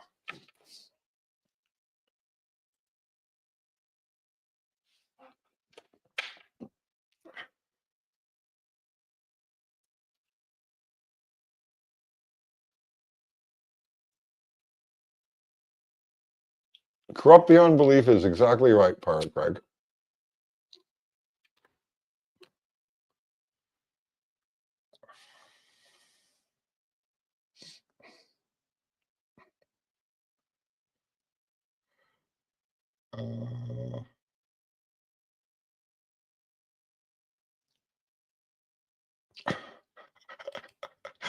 Chevy Hemi, my X made a beeping noise backing up.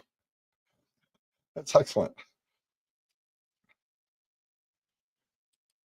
White Trish, well, thanks for hanging out for a while, man. Gotta leave early. We'll finish watching later. Thanks for the conversation. Hope you and Kathy get well. Yes, thank you, man.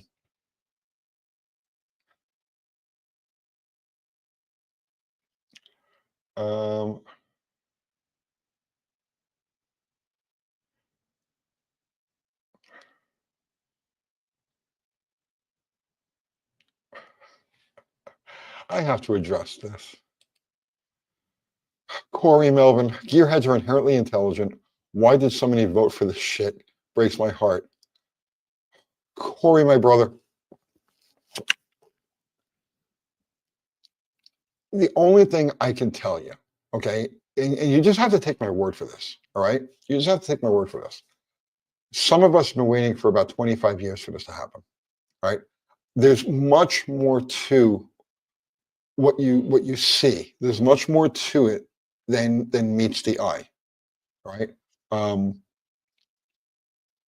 know it's probably not going to change your mind. It just sounds so vague. I understand that. I know that, but there's more to it than you know, right? It's a very deep rabbit hole, and over the next couple of months, right? Over the next couple of months, beginning like literally like right now, and things that have been being uncovered, and things that are being discussed, things that are being discovered right now, like in today's news. This is going to keep building and building and building and building and building. And you're going to see the level of systemic corruption. And I don't use this word lightly either. Systemic evil. Okay. You're going to see things come out into the news over the next couple of months that are going to absolutely blow your mind. And as they come out and the public learns of these things, Corey, that's when it'll start to make sense to you. That's when it'll start to make sense to you.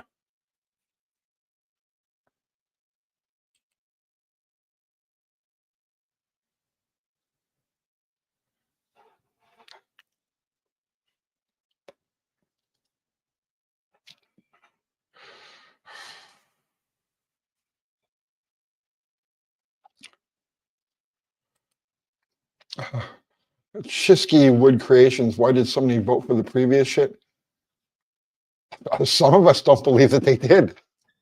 Some of us watched it happen live as they were counting and suddenly stopped the counting. And miraculously, some of us watched all of this happen. You know what I'm saying? No, not that many people voted for the previous one.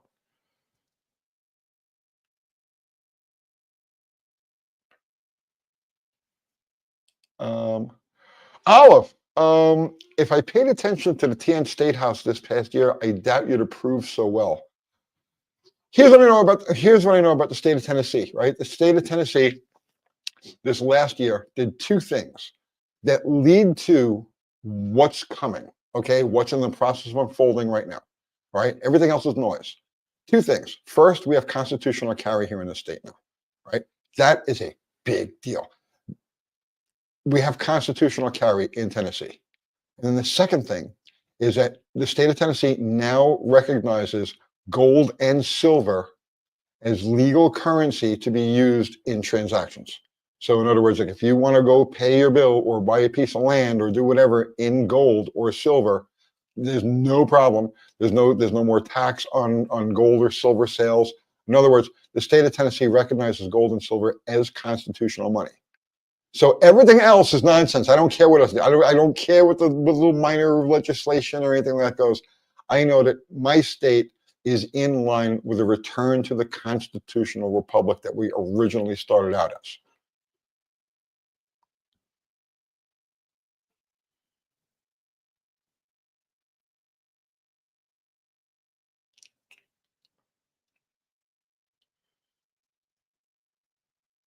Uh, let's see.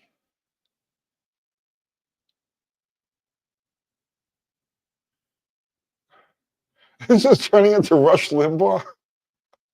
I don't know about that, man. I don't know about that. I was never a big Rush Limbaugh fan.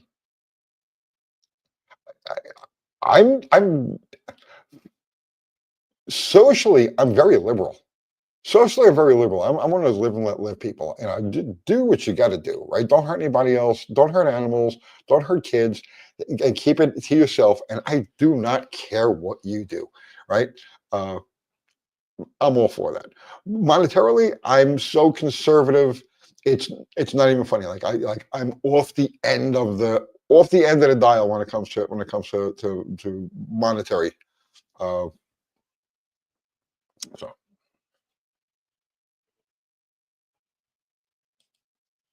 Olive, none of what is happening right now is constitutional. No, Olive, you're wrong. It's all constitutional.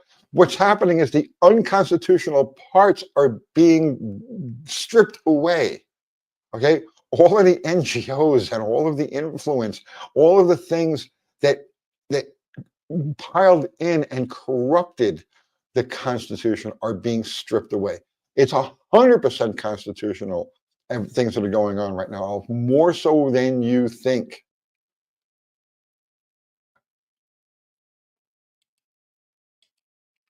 Tony, U.S. bonds? No.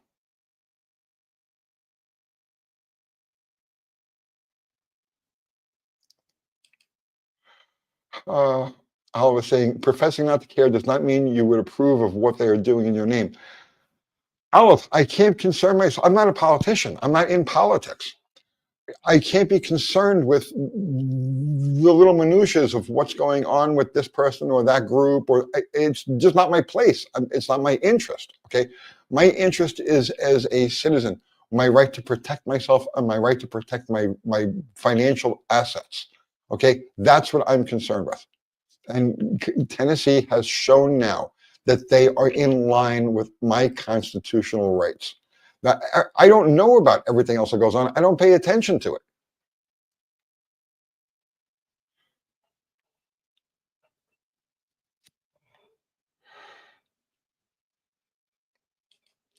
Uh, I was saying same talking points to justify what you ain't looking at in Tennessee or Washington.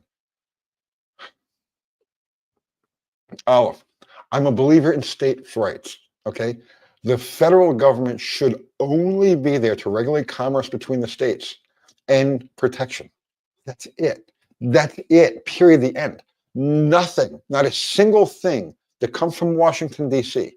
that is beyond the regulation of the states, okay, commerce between the states, and protecting the republic, right, militarily. Not a single thing that comes from there is valid. This is how it's laid out in the Constitution. The states, the United States of America is supposed to be, each state is basically its own country. It's supposed to set its own rules, its own guidelines. If you want a specific type of thing in a state, well, then the majority has to vote for it, and then the state will have that thing. No two states should have to have the same laws, right, regarding anything to do with your personal life. So therefore, anything that comes from DC that isn't in the name of regulating commerce and protection is null and void. That's how I see it.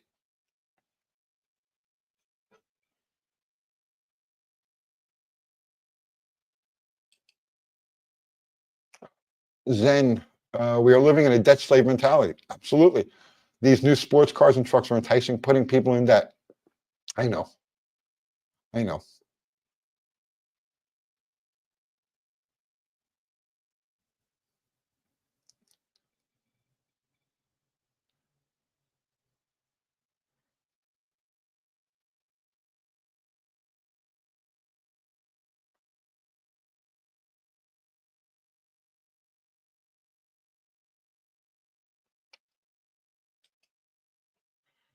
War Ghost, I was super big into free market knows best until I realized that the free market consists of 75% of normies who fall for mismanipulation like clockwork. That's what's happening right now. That is this. I don't want to like run off into like crazy tangents, right? Okay, the tinfoil hat stuff, but okay, I'll just throw it out there right now. You've heard the phrase "the Great Awakening." You've heard the phrase "the Great Reset," and all of that. Well, that whole Great Awakening is to put a fix to exactly what you're talking about. The normies do fall for mass manipulation, and now you have to make the normies understand how they've been manipulated. The normies have no clue. They don't understand how we've been manipulated through the media, through just music. They don't understand that things like the Beatles were a creation of the Tavistock Institute. That so much of this stuff they don't know, they don't understand. Okay, they don't understand the whole Laurel Canyon thing. They don't get it, right? But they will, right? And that's the process that's happening right now. As it goes on, even people like Olive, will eventually get it.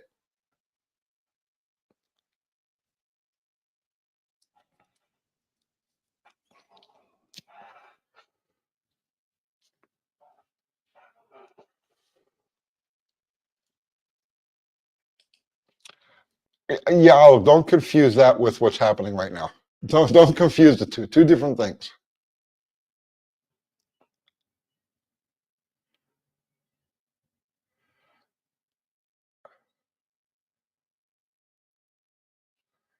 Uh,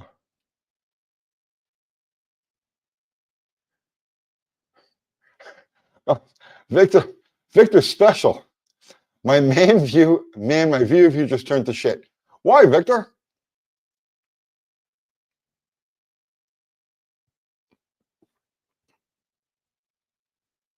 Um,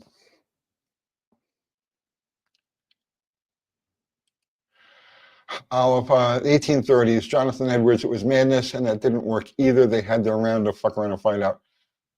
Give it time, Olive. Give it time. Here's what you do, right? Olive, now, listen to me, right? Actually, any of you guys, right? I'm talking to Olive, but this really applies, right?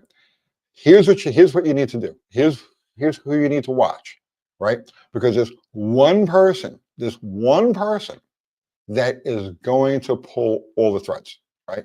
And his name is Cash Patel. Okay, I've been following Cash Patel now for a long time, right? I know what this guy's about.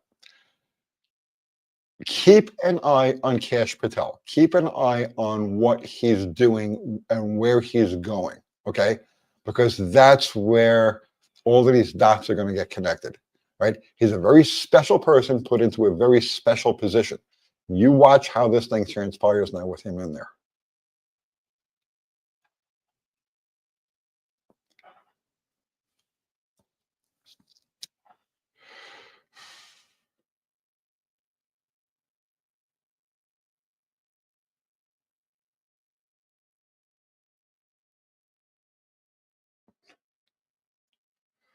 Uh, oh, I love going back and forth with you. I think it's entirely analogous. And I you said a word. Oh, you beat me on a word. If you think I'm the one who will vindicate you later, why aren't you looking at what is going on right now apart from your gold assets? I am looking at what's going on right now, Olive. I've been watching it for years. This isn't new. This may be new to you. This may be new to the news cycle. This may be a fresh idea. And it's like, oh my God, these crazy things are happening. No, I've been waiting for these exact things to happen, kind of in the order that they're happening right now. My timing, I missed the timing by a long time, okay? But specifically, the things that are happening right now, I could have told you that were exactly how it's going to go down. And it's going down that way right now. Trump and company are liquidating the the corporation. The corporation is bankrupt. The corporation has been bankrupt since 2008. Trump and company right now are liquidating the corporation and returning to the constitutional republic. Olive, unless you understand the implications of the war of northern aggression, right? Because that was first step. And then the second step was the Organic Act of 1871. And there's a whole string of things that happen after that. Unless you understand the implications of those things, then nothing I'm saying is going to make any sense to you.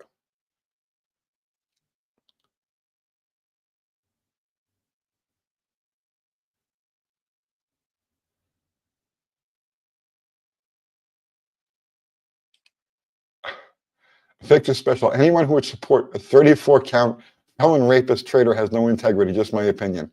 Listen, you're entitled to your opinion, but I'm also entitled to understand that lawfare has been used and nothing stuck. Nothing has stuck. Why hasn't things stuck?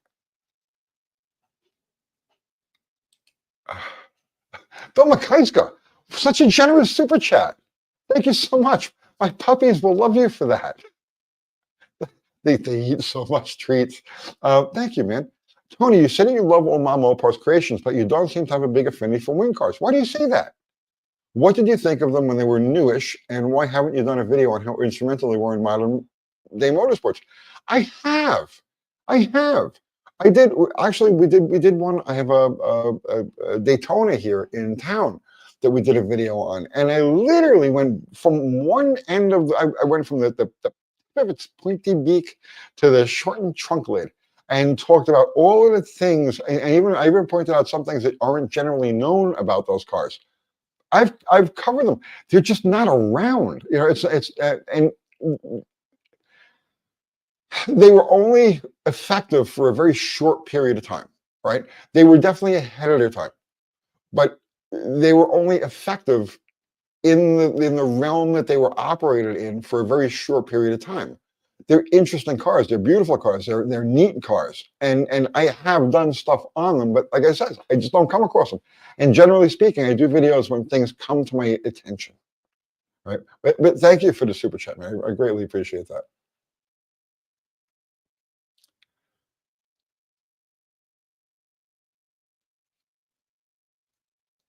Uh, Victor Special, I don't understand how you can look past all the rape shit. Victor, I'm not going to mention her name because I don't want to get into all of this, but you know what I'm talking about. Her own words. She was not forced. Her own words. Go look for yourself. Fubar breaks the insanity with a link to my merch. Thank you, Fubar. So we got our shirts, we got our hats. No, we're out of hats.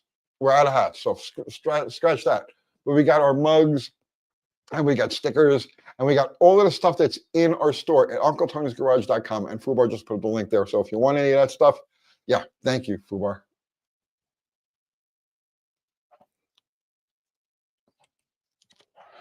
Keto Eats. People believe fascism means racist, but they're not mutually exclusive. Fascism has nothing to do with racism. Two completely different things. The one thing has not even remotely related. Comparing fascism to racism is like comparing an orange to a windmill. Okay, like that's exactly how much they have in common with each other. Two completely different things. Fascism is the corporate government. All right, fascism is NGOs calling the shots. Fascism is lobbyists calling the shots. Okay, that's what fascism is. It's the corporate government. It has nothing to do with racism at all.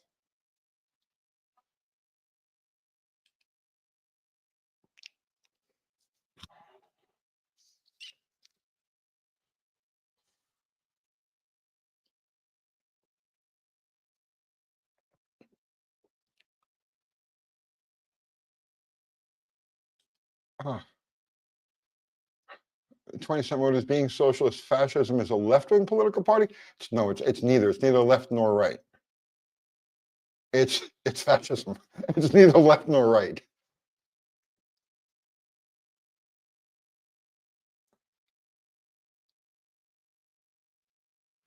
Did Cold War motors pop in here?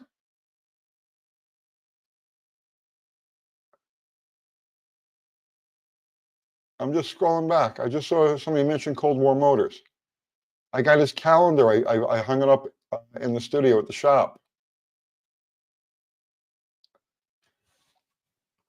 Oh, there he is. Yes, he can vouch for the quality of my hats and shirts. Thank you for the calendar, man. Hey, you know what? You sent one sticker. I'd like a bunch of those stickers. I'd like to put one of those stickers on all my freaking cars, man. Send Kathy a bill. You guys don't know Cold War motors? Go over there and check. If you're just into old cars, just the easygoing car hobby, right? Just Cold War motors is just one of the most. He's just one of the most down to earth. You just gotta love the guy. Cold War motors. Go over there and like and sub and do all of that. That dude, the picture on you in the CB750, that's awesome. That's awesome.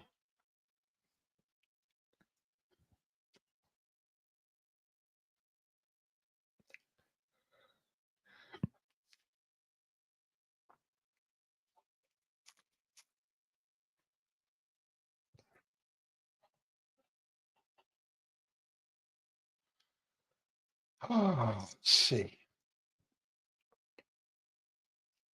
Um, stickers on the way. Awesome. Thank you, man. Sick cars for a sick planet. That's perfect. It's perfect.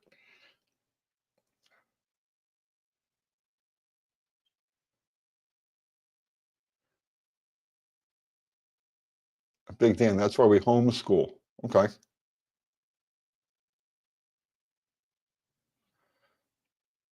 Um,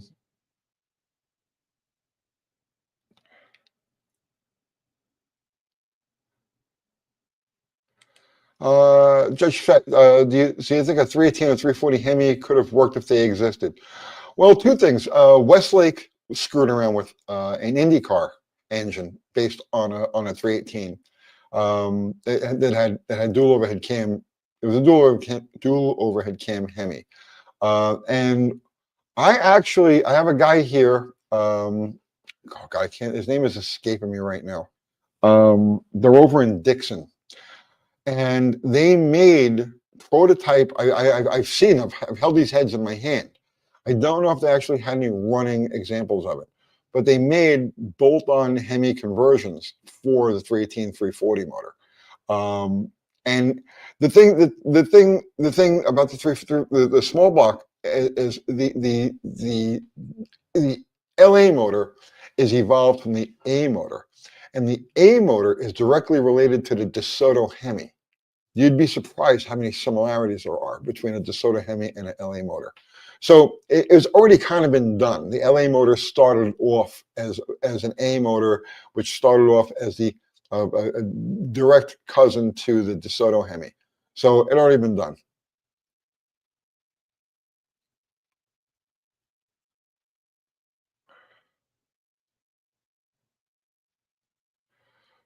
Uh, let's see. The fact that Cold War Motors has less than 100,000 subs is a crime. Yeah, I agree.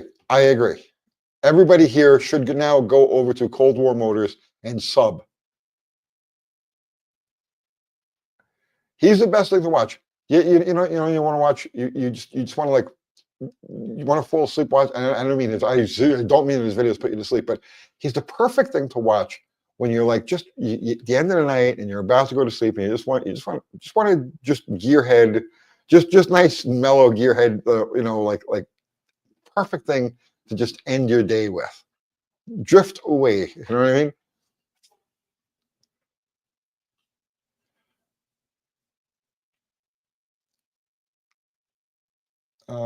Let's see.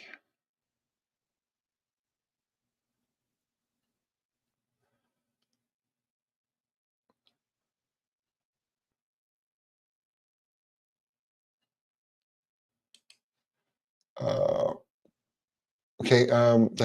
Would you ever do a 24-hour of lemons type thing? It's hard for me to get away, man. Yeah, I toyed with that actually way before I started doing YouTube. It was about probably close to 15 years ago now. I actually put together a team of guys, and we were going to build a car to do a lemons thing. Um, and the so here's what the deal breaker was with that. Now that I'm remembering back to this, okay. And I'm only paraphrasing. I'm only going by memory, but this was the holdup. This is what killed the idea with the lemons thing. It was that you had to have four drivers, right? You had to have four drivers, and each driver had to have a full suit, fire suit, the whole 10 yards, right? And the spec of stuff that they were calling for, each suit was like a stupid amount of money, right? So it's like, yeah, the cars are supposed to be cheap and all of this other shit. But the stuff that they make you buy to go and do this thing, it was astronomically expensive, and it put everybody out.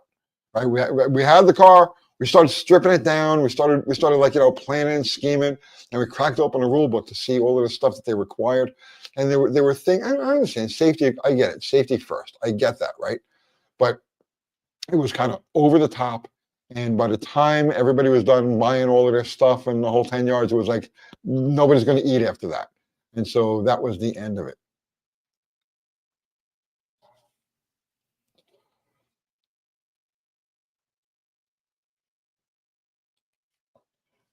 Yeah. Well, the Side 6 Miata has been gone for a long time. That actually would have been a good Lemons car.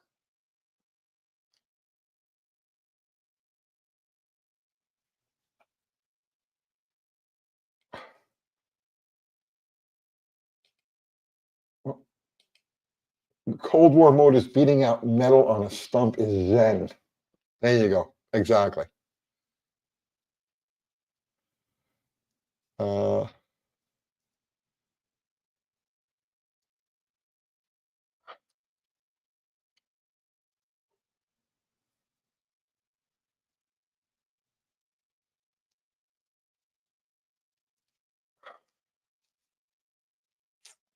see. Aliens. I don't know what that's in reference to. I'm just going back through the comments, guys. Uh, frog legs. Oh,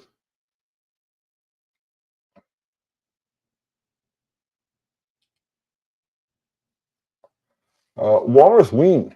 I tuned in my carburetor with your video on vacuum gauges. Runs better than ever. Thank you. Thank you. Thank you for watching, and thank you for getting good results.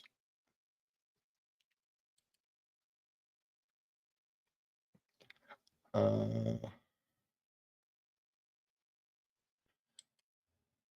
Power Toys. I've been here since the seized Ram Charger video. Thanks for the motivation to try to start a channel. Good luck with it, man.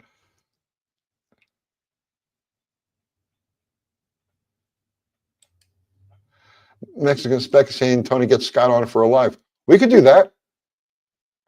We could do that. Um, what nights are good for you?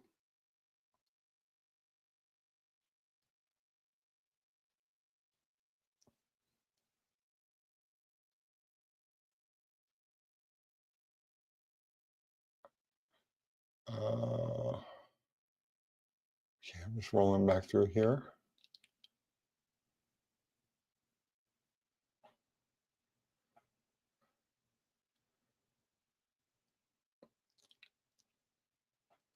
What do I think of the 3.6 Pentastar? I don't know enough to actually form an opinion. But Dr. Art and I, yesterday or the day before, I don't know, it's all just one long day to me now. Dr. Art and I were actually talking about getting our hands on a 4.7 to see what makes that thing tick. And possibly dropping into that Barracuda.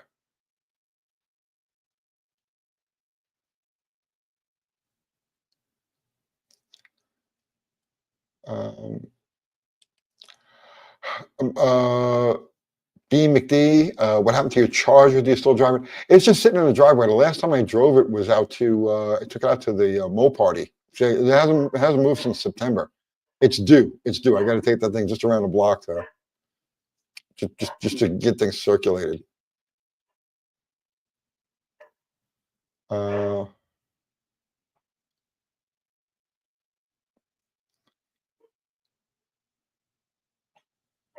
let's see. Is a 4.7 still a Magnum engine? I mean, what's a Magnum, really? You know, in the old days, Magnum just it meant something when they were attaching it to, you know, to the big blocks.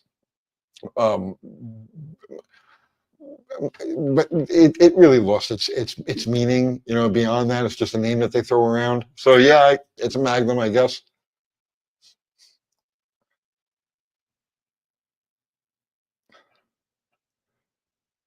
Uh, Poor Ghost. Tony, any theories on who and how the pyramids were built? No, no. I mean, I know it wasn't a bunch of slaves hauling rocks. I know it wasn't that. What it was and why, I have no idea. I have no idea. But I mean, honestly, up until just a few years ago, everybody thought, oh, the pyramids, oh, Egypt, you know, the three pyramids, you know, the Great Pyramid, right? But no, they're all over the world. They're everywhere. They've got a bunch of them in China. There's a bunch of them in South America. There's pyramids everywhere. How did all of these different cultures all decide to build these shapes in some very inconvenient locations? Um, but theories on how or why, I have no idea. I just know that the accepted story is nonsense, or the you know.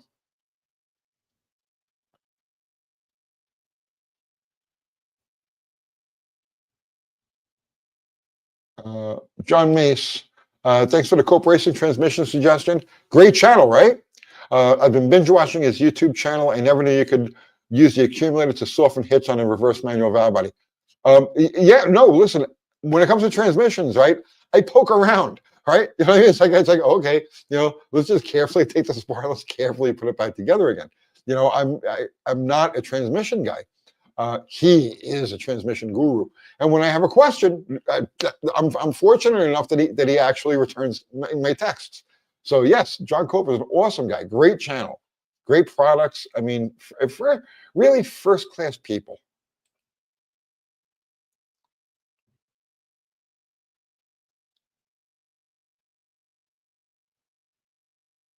Yes, Mexico has a few pyramids. Yeah, they're all over the friggin' place.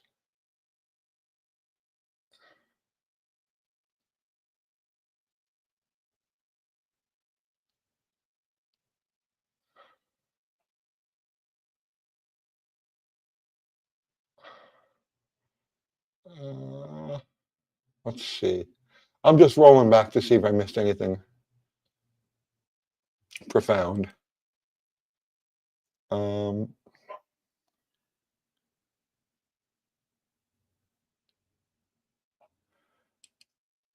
Cameron, there is one in Tucson, Arizona, but it's hiding in plain sight. Yeah, all over the freaking place.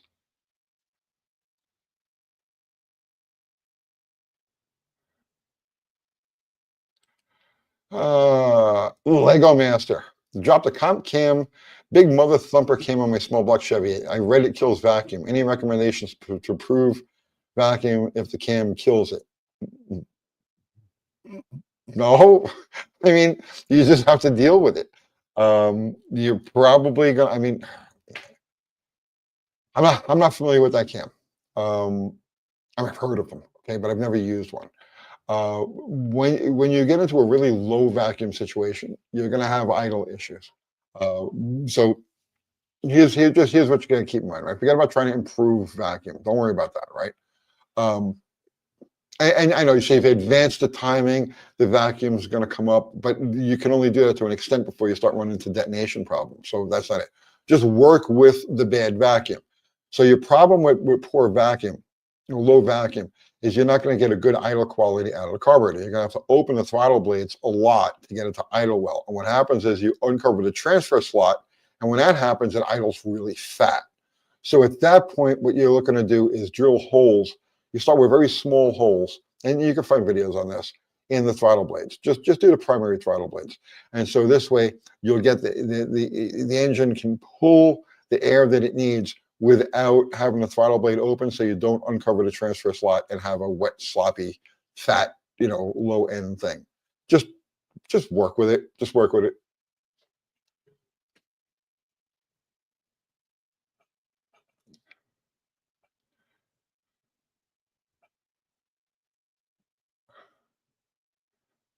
Um,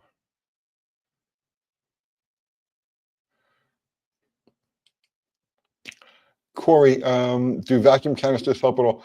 If you're trying to run things like power brakes, then low vacuum really becomes a problem. And yeah, a vacuum accumulator is good for that.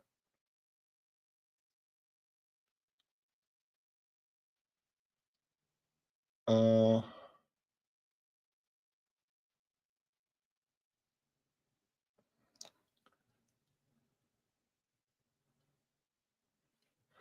you guys are talking about pyramids.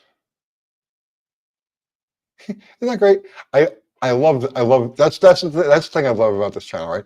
Because you can go from you know idle problems with low vacuum to to pyramids to New World Order to like constitutional stuff, and then back to like ignition. Right? I love that. I love that. It's the way my brain works. It's scattered all over the place all the time like that, and this live is just it's a reflection of that. I love you guys.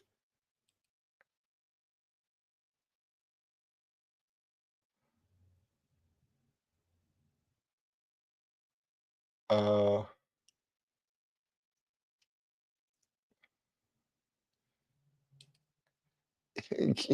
ancient people had skills too. Ancient people had skills that I don't think we really understand, to tell you the truth.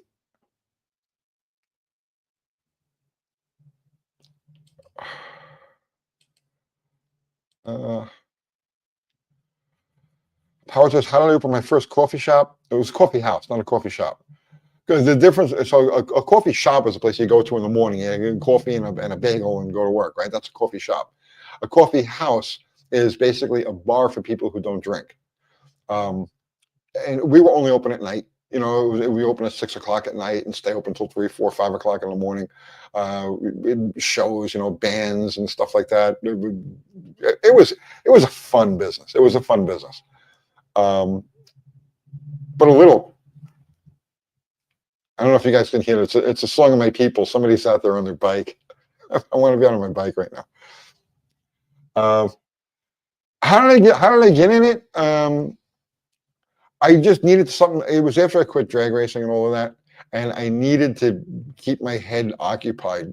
I needed to do something that was different, and I tried all different things to like just keep myself busy, right?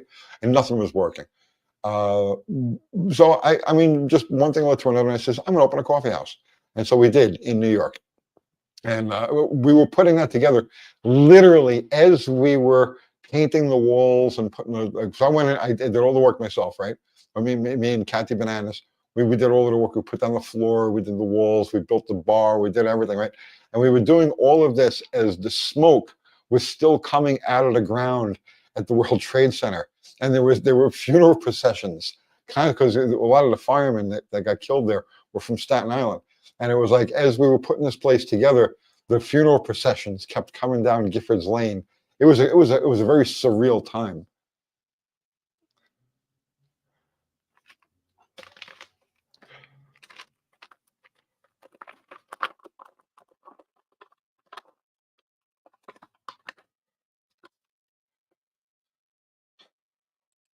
Power Twist. It seems you found success in everything you've tried. Any business failures?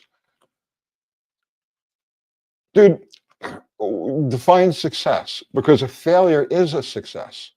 Um, no learning comes from success. Okay. Okay. Wait. When things go well, you never learn from it. It's only when you make mistakes. It's only when you have problems. It's only when you have the failure that you learn from it. So in that respect, no, I have never had a business failure, right? Because I've had businesses that didn't work, but from the businesses that didn't work, I learned what doesn't work and applied that to the next thing that I got into. And so I've been in tons of different businesses over the years. I'm old, man. I've been going. I got thrown out of school when I was 16, and I've been working every day since. Um, so I don't consider any business that doesn't work out a failure, because there are so many lessons that you learn and so many connections that you make, and you would be surprised how it all ties together. You know, the things you learn from doing a clutch on a top fuel car will apply when you're setting up a coffee house, will transfer when you're dealing with customers dealing in parts, or whatever it is that you happen to do. And then cumulatively, all of it, at least in my case, led to a career in YouTube. I've been doing YouTube professionally now. This is our 7th year, right? Which I can't believe how fast the time has flown. So all of those experiences that I've had over the course of my life, all added up to create the entity that is here now. So this is like I went to college for my whole life, and now I graduated, and here we are. This is my job. Does that make any sense, or was I just rattling? I don't even know. Let me see here.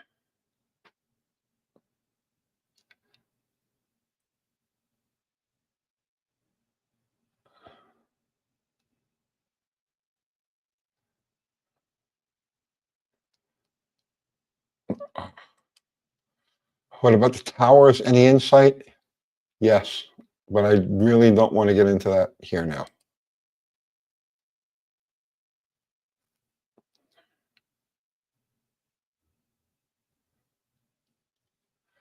Oh, saving Chevys is, you're absolutely right, bro. What you just said there is exactly right. Right? It is very difficult to explain the failure thing to most people. Failure to try is the true failure, the only true failure. Bingo, you hit it. You won the internet for the day. Failure to try is the only true failure. Exactly right. Exactly right.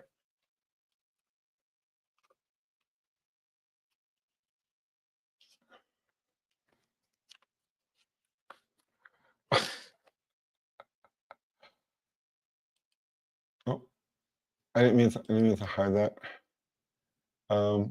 Wait. Crazy 77 went from a goofball throwing carburetors to a well-trusted mechanic channel. Dude, how do you look? We had to do stuff to get views. We had to do stuff to get attention. So we did a lot of stuff to get attention, and it worked.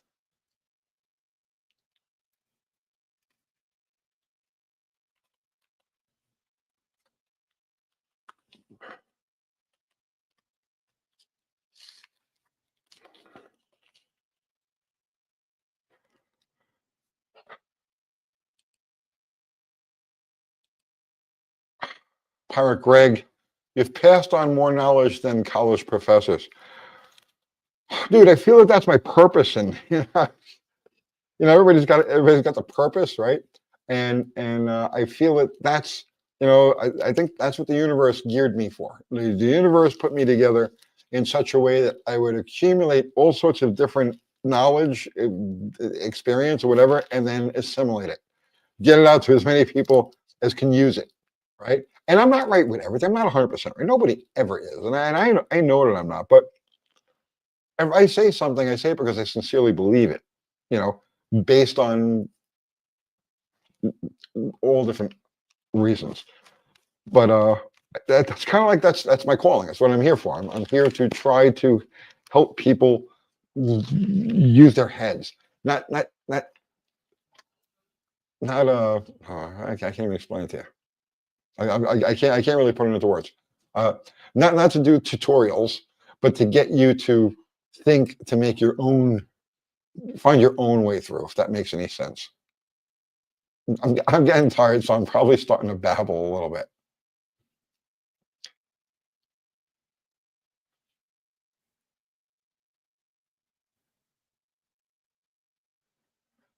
Uh,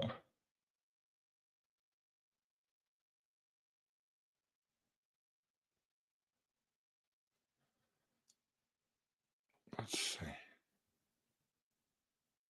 More breakdancing.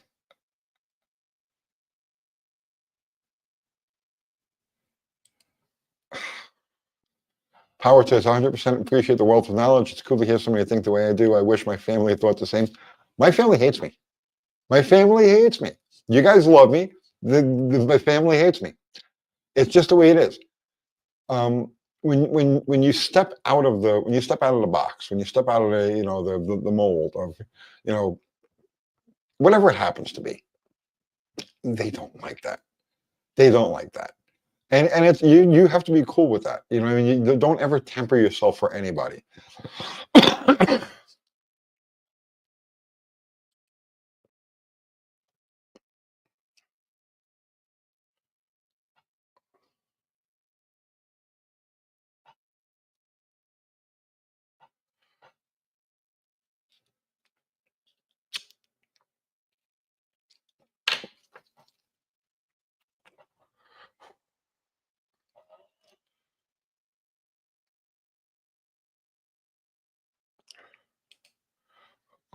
Rhodes, thank you for that. Yes, that makes that right. You said thank you. You said, but I couldn't put out of my head. You don't just tell people how to do things. You teach people how to follow their own logical steps to solve problems. Yes, it's much more valuable form of service the way you do it. I get people complaining about the length of my videos a lot, right? Oh, you could have said that in 3 minutes, right? And I just responded to a comment like that. It's like you're um oh, Crazy 77. I see what you just said there, and I'm not gonna cross that bridge. I Crazy 77. I know. Okay, and there's more to it than that, but yeah. Um, what was I just about to say? Um, I lost my train of thought. I really am tired, guys. It's 10:30 here now. Um,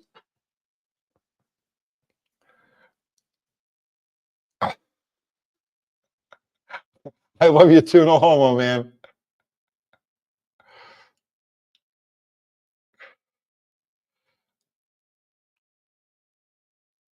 Uh,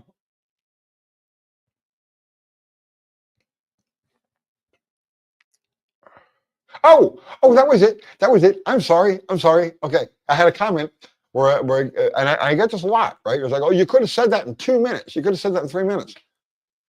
Yes, I know that. But there's such a wide variety of viewers, and they all have different levels of experience, and they all have different levels of knowledge. And so if I tell a story leading up to, the main thing, it's to give a sense of proportion, a sense of that's what I'm looking for, context, context. This is the train of thought, or this is a line of situations, or this is the experience that I've had that brings me to this conclusion. Now, here's what I learned, how it works, and this is what you need to know. So sometimes it takes 20 minutes or a half hour to get that out, where yes, I could have just given you the pop, pop, pop, right? Tighten this, loosen that down, slam the hood, pop, drop the clutch, right? Yeah, I know I could do it that quick, right? But that leaves so many people out in the cold that don't understand, where did this come from? Where did this guy learn this thing? Or why does he say this? So that's why I end up telling stories a lot of times to lead up to the actual, does that make any sense? Does that make any sense?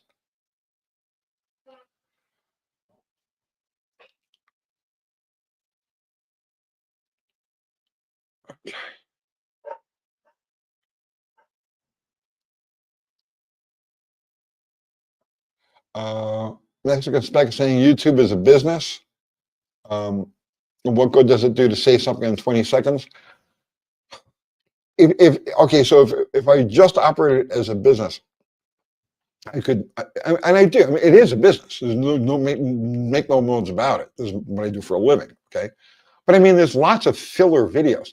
You take a lot of these videos that are like an hour long, okay, and you take out all of the repetitive stuff. You take out all of the like driving down the highway. You take out all of the fast motion stuff that really nobody gets anything out of. Take all of that out, and you've got 3 minutes of actual good solid content, like an hour long video. So I mean, that's the way a lot of people do that stuff. I could make a lot of short videos. I could do a lot. I could do two or three or four or five. Like TK's Garage, he's a perfect example. He does like 4, 5, 6 videos a day, and they're all short. They're all like 3 minutes, 4 minutes, 5 minutes, 7 minutes, like that. So I could do that, right? I just feel comfortable. This is the groove that we've fallen into over the years, and it seems to be working for us. The sub numbers are always going up. We have never had a down period. During 7 years into this channel, we've never had a down period. We've had times where it slowed off, but or leveled off, but we've never had a downturn. It's been steady up all the way for 7 solid years. So I think we're doing something right.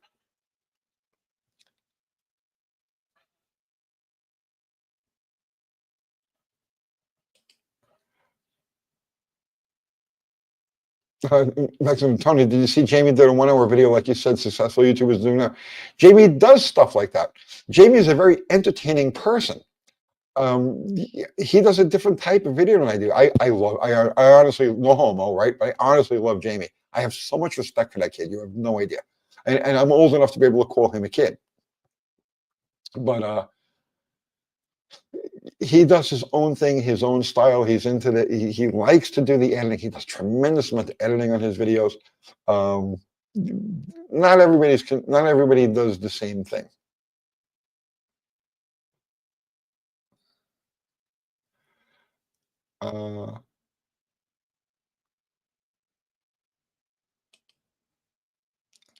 Corey Melvin. So what are your thoughts on Elon? That's the biggest kicker for me. Just can't see how that's doing America any good at all. Pretty scary, actually. I don't know what to make of the guy personally, right? I really don't think that makes any difference. The DOGE, the Department of Government Efficiency, right? Now, this has been in the works for years. This is Corey. This is what you got to understand about this now, right? Now, he is associated with the Doge coin. Okay, I don't know if you're familiar with crypto or anything like that, but he's familiar with the Doge coin. 5 years ago, or thereabouts, he put out a tweet before it was X, it was still Twitter. He put out a tweet and he said, "Doge is the way." Okay, specifically, right? Doge is like the Ministry of Information in 1984. No, hang on, Cameron. No, let me. I want to talk about this. I want to talk about this.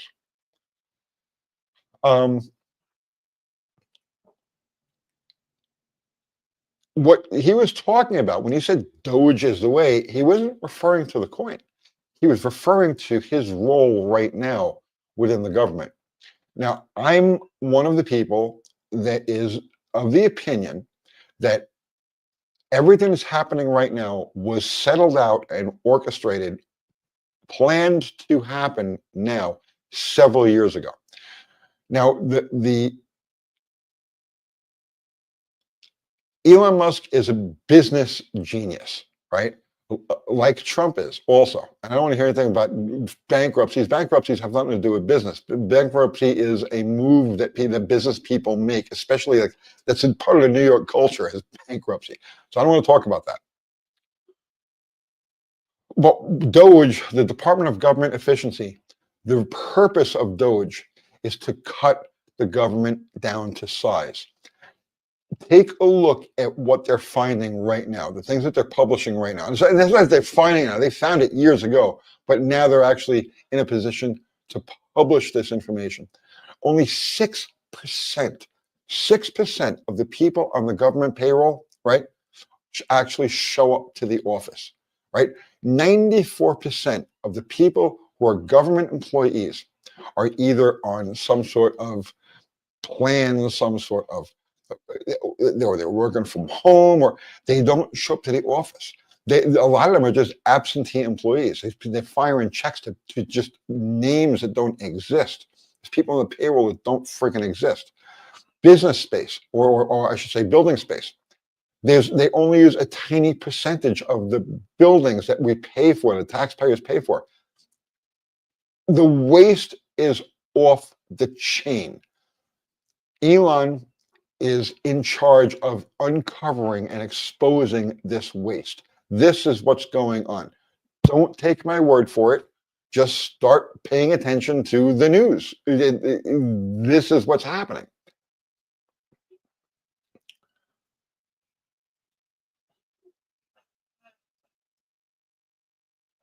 Um,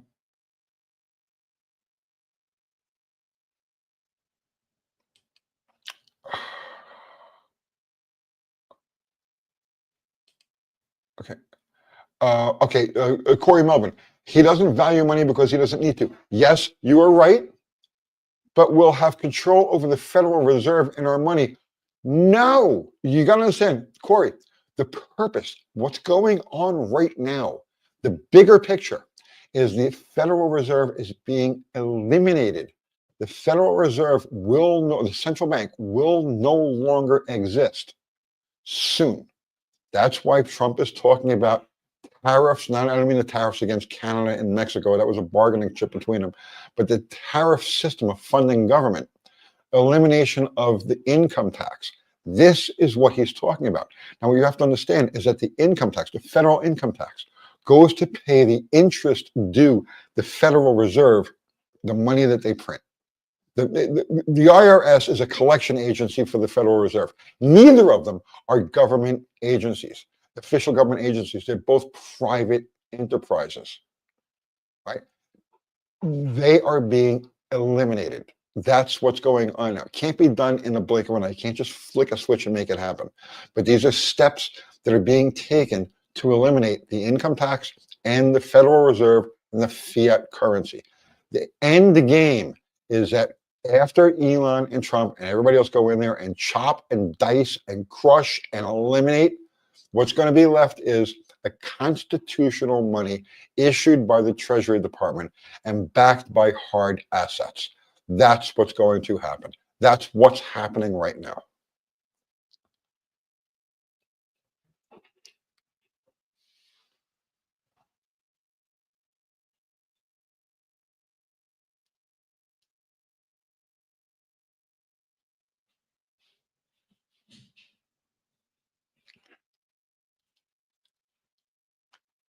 Let's see.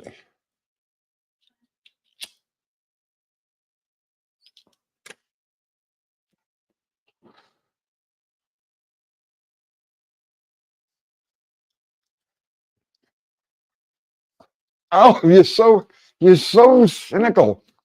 Billionaires are sociopaths. Corporate leaders are sociopaths. Most people in government are sociopaths. And just because somebody is a billionaire does not make them a sociopath. Okay? Taking all the money is just a means for their lust of power and vanity.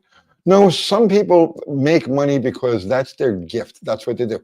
Some people sing beautifully. Some people play the piano. Some people do gymnastics, right? Some people shoot pool.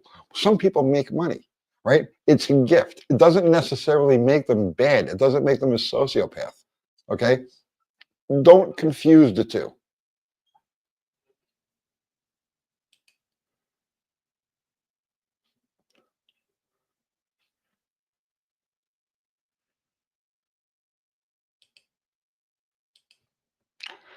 Okay, Oliver saying, Tony, what's happening is they keep saying they want to convert our strategic money reserves to crypto. First off, we have no strategic money reserves. There are no strategic money reserves. There's supposed to be gold in Fort Knox. If that's there, I don't know. I don't think it's there. And it's funny too because I happen to have a friend who's a guard over there, but that's besides the point. I don't think it's there, but a lot of the federal lands, the parks, federal, off limits land, right, has huge mineral reserves, a lot of gold and a lot of silver. We have a lot of gold in the ground. Now, they want to convert the strategic monies. So you're talking about they want to have, okay, here's how this is going to work. I'm telling you how this is going to work, all right? No speculation. This is how it's going to work.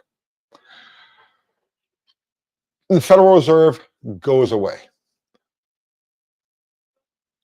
There's going to be a, a, a, a not a central bank digital currency. Trump said this last term, there's no way he's going to allow a central bank digital currency, and it's not going to happen. There will be a crypto ledger that the government will use to keep track of money, okay, that the Treasury Department will use.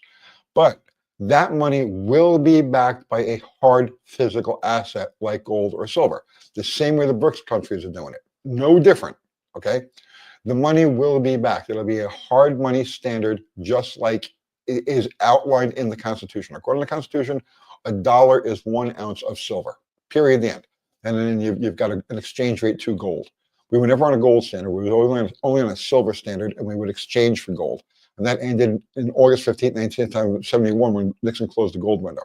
But you'll have the Treasury Department that will have a crypto ledger that it will run off of. They will also issue a currency. There will be a paper money and a coin money that you will hold in your hands, right? But it'll be tracked through a ledger. And I don't mean tracked because, oh, you're going to buy a donut. It's going to be tracked as this money goes here, this money is allowed to go there. Basically, the accounting system of the government is going to be crypto.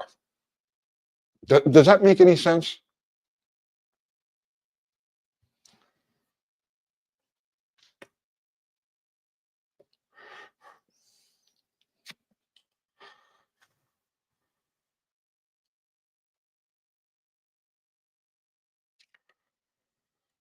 Oh, Jesus. Olive.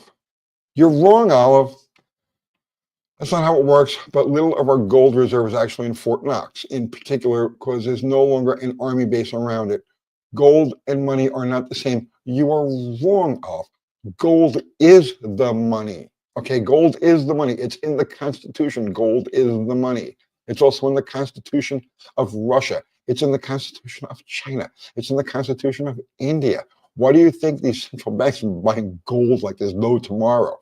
All money is based on gold. Don't confuse gold with currency. Currency is not gold. Money is gold. Money and currency are not the same things.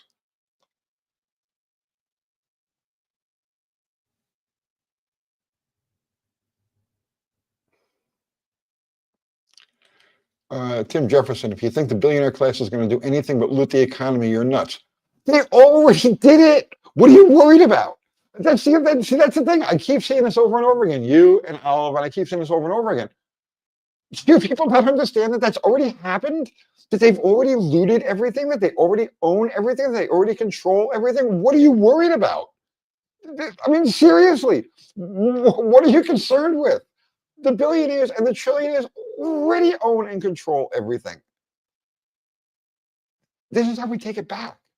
We're taking it back. I don't know if you realize that or not. This is a process. This is a long process, but we are taking it back.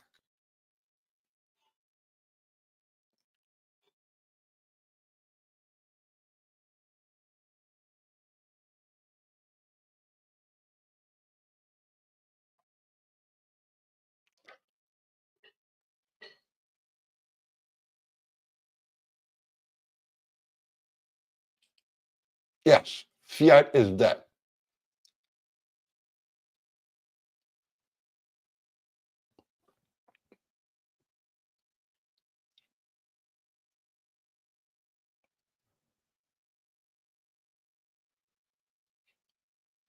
Okay.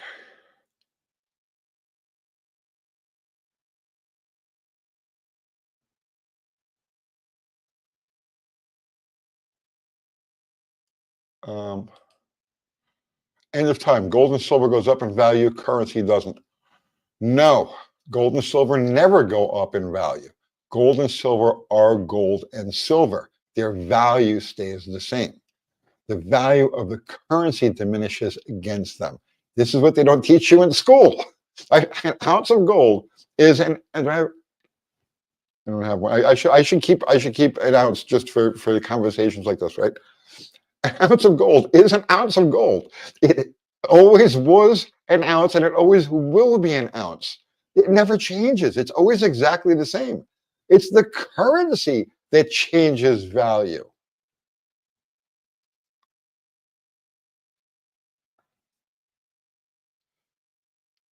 Uh, Paul Pedroy, do you think 9/11 was an inside job? If you if you can't clearly see it, what then I don't know what to tell you. Yes, of course I do. I knew it then, way back then. Like buildings were still falling.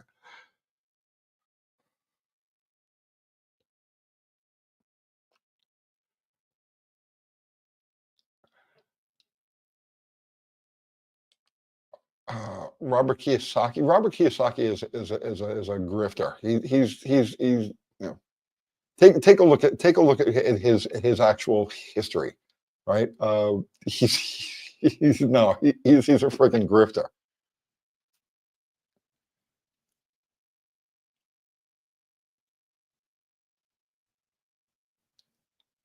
Um,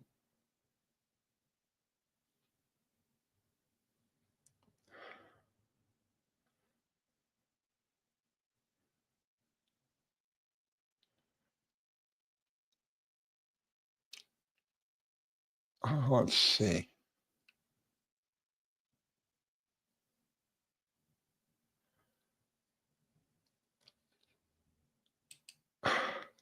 David Catola, is this an automotive blog or political?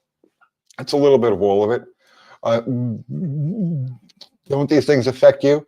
If you're a car guy and you're looking to build a car, buy a car, restore a car, race a car, you have to deal with the economy, don't you? You have to deal with parts. You have to deal with the availability of things. You have to deal with all of these things. You have to deal with the laws that restrict or allow you to do the things that you want to do. Doesn't it all fit together? Isn't it all one thing?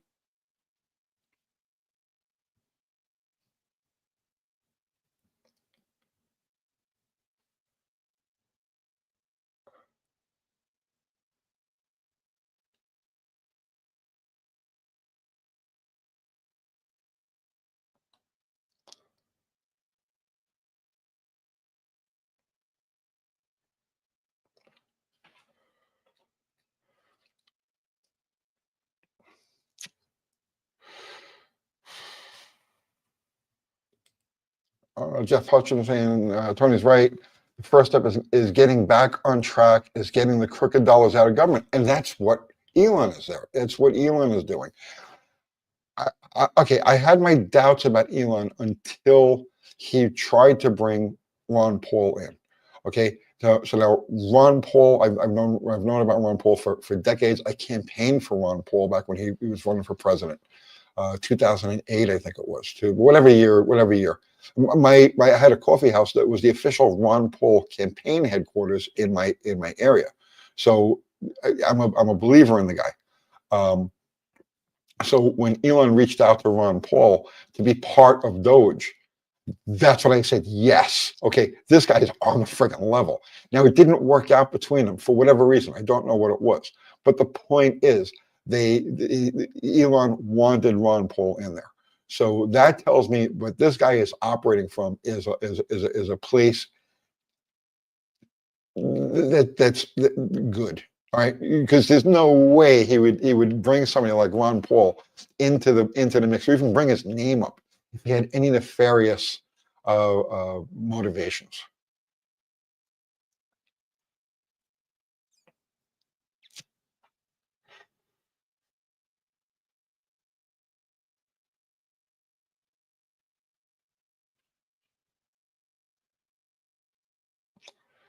Uh, Power Toys. If Dems win in 4 years, will it go back? Within 4 years, neither party, as you know them today, will exist. I guarantee it. Absolutely guarantee it. You've seen the last of those parties as they currently uh, uh, exist.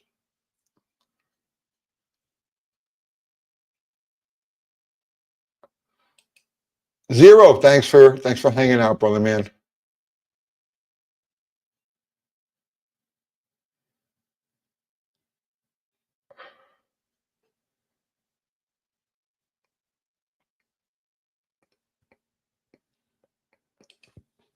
Very good attorney. Do you watch The View? Why? I have 5 dogs that I can argue with. Why would I watch The View?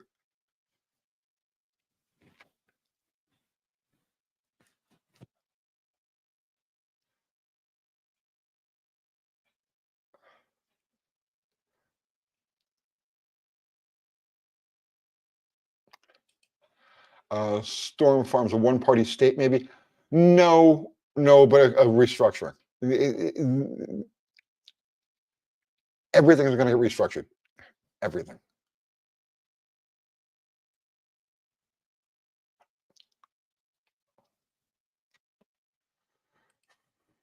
Right now, these people, Olive is saying, right now, these people don't intend to have fair elections or a media to know about them. Olive, I hate to tell you this, but we are the media now, right? We are the media now. The official media, the legacy media, is done. It's done. It's been done for a long time. The days of Walter Cronkite are been gone for a long time. All of them, whether it's Fox or CNN or MSNBC, all of them are nothing but propaganda. It's all corporate controlled, government controlled propaganda. Period. The end. We collectively, right? People who have access to an audience, like I'm fortunate enough to, but I don't do that kind of stuff. I don't do news, but we are the media now. Okay, a lot more trustworthy, a lot more trustworthy.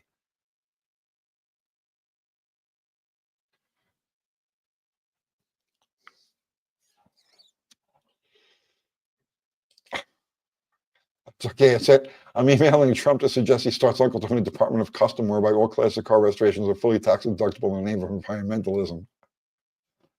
You don't want me in government. You you definitely don't want me in government. My governmental role model is Vlad the Impaler. Like that's a guy who knew how to get it done.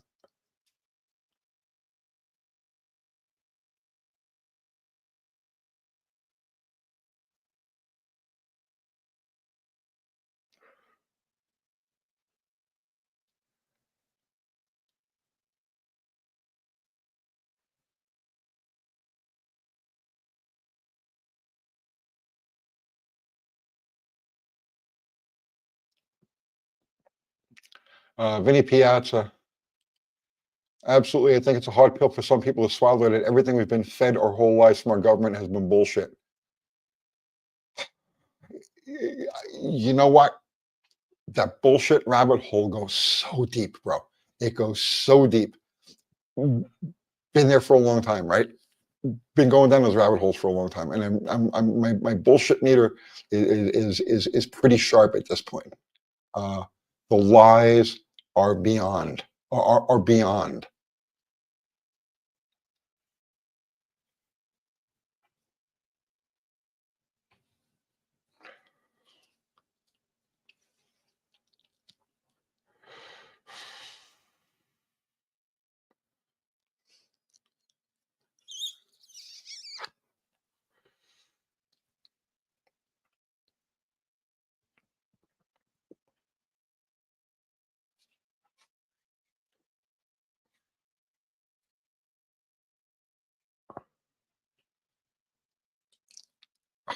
power twice.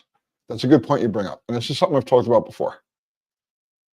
Actually, I was on that Radiant Creators show, and I think that was pretty much what you just said is a big part of what we talked about on that show. Um, here's how I've been doing this for over 25 years. Okay, and so it's not like I just woke up this morning and said, "Oh, I smell a conspiracy. Let me look into this." It's been a long time. All right, so here's what I do. Okay, I go down every rabbit hole. I spend more time with this than I do with cars. It's a car channel, but in my own personal life, I spend more time researching things, looking into things, trying to understand things. Okay. So what I do is I go down all the rabbit holes. All right. Okay. I skip the Palladian star people stuff and all of that. Right. But I go down all of the political, economic type of rabbit holes. And I do it with a skeptical nature. But what I do is I find commonalities. Okay. So you'll go down this rabbit hole and you'll find it. A is bullshit. B is bullshit. C kind of makes sense. D really makes sense. E and F are total bullshit. Then you go down this rabbit hole, it's completely unrelated. And you find that A is right on the money and it aligns with the last one. B is right on the money and it aligns with the last one. And then C, D, E, and F are all just utter nonsense. Okay. Now, if you go down enough of these rabbit holes and you connect those dots, where you connect those marks that make sense in each one and discount the stuff that's obviously out in left field, you start to find patterns. And then you can hone in on what's actually going on, what the truth really is. You'll find kernels of truth in all of these rabbit holes. And I've seen enough to convince me of what I'm talking about now.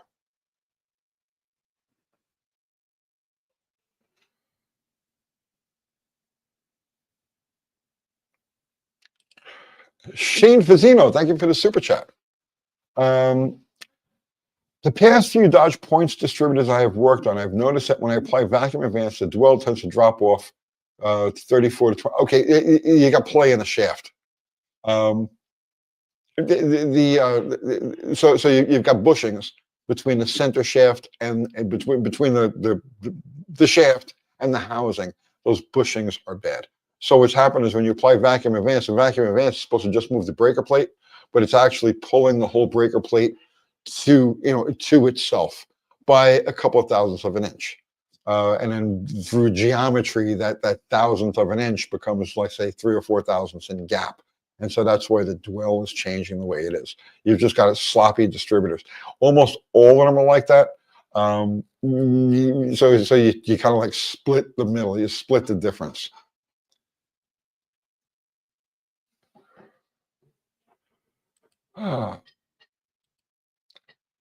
Olive, if you spend, I love you, Olive, I really do.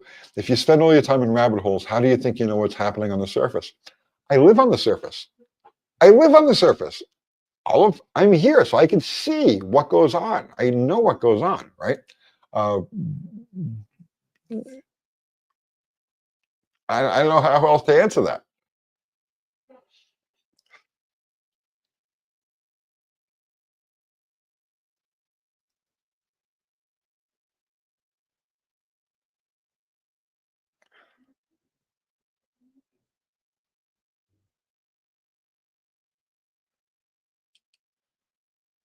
I remember V from my childhood, V for visitors. Oh, you're talking about the alien thing? How about Vendetta? V for Vendetta? Did you notice Melania's outfit at the inauguration? Did that ring a bell at all?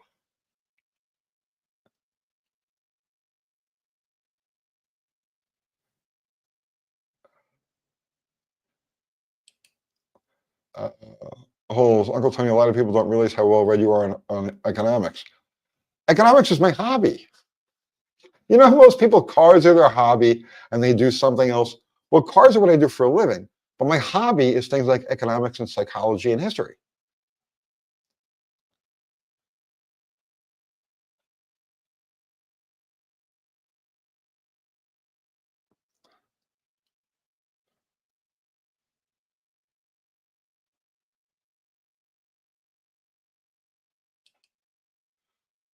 Uh, tell me what you see about Musk seizing the treasury. He seized the treasury and installing data breaches.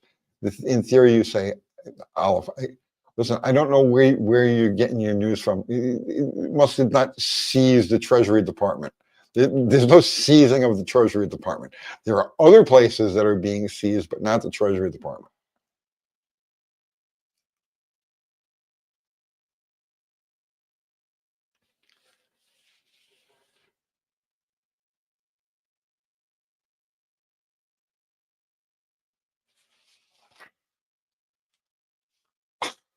Greg, what the fuck, you race nitro? In a land long ago and far away. Yes, I spent a dozen years doing nitro. How do you think I got this screwed up?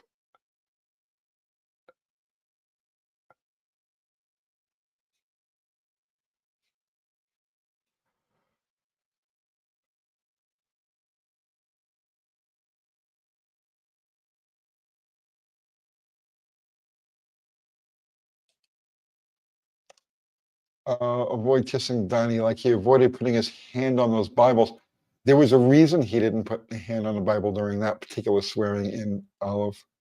There's more to this. There's a lot to this, Olive.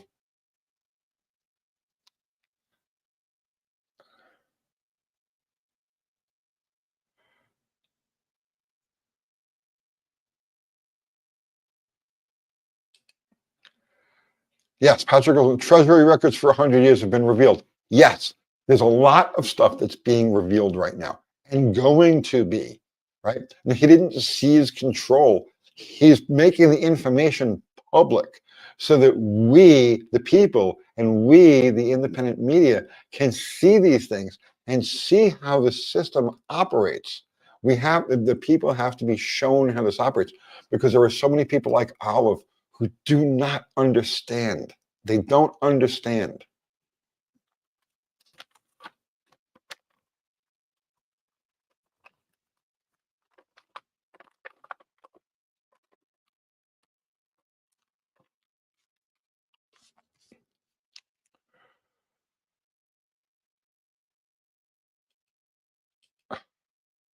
Jeff Hutchins, I like both of you guys, but how long could you work for Trump?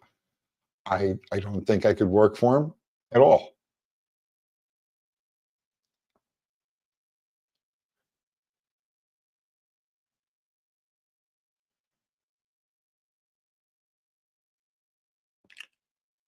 Pro charge Mopar. They gave him access to payments, not to make payments, only to report or recommend stopping payments. Yes, thank you.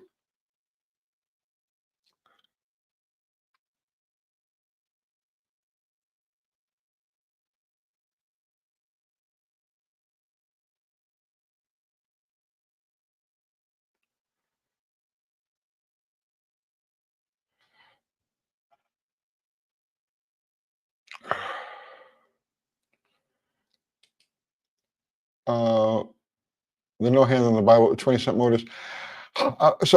Here's the thing, right?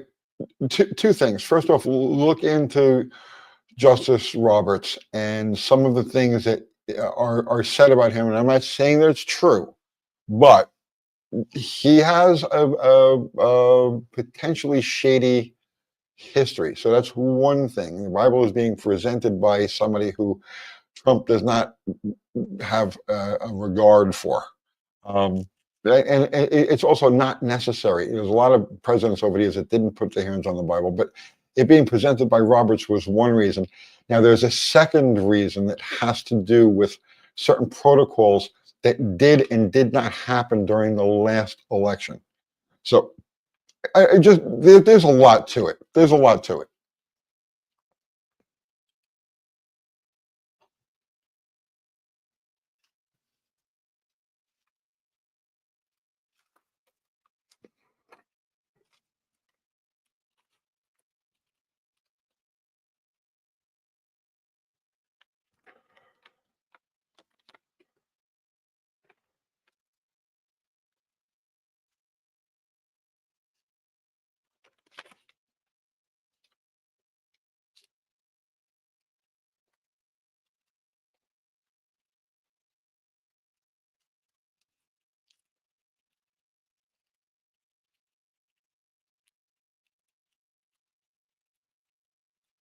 All of a saying like his third wife.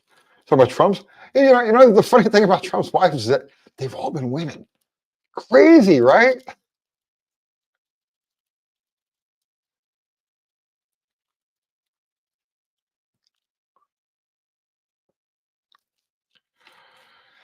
End of time. What really happened with the Titanic? A lot of that has to do with things that happened the following year.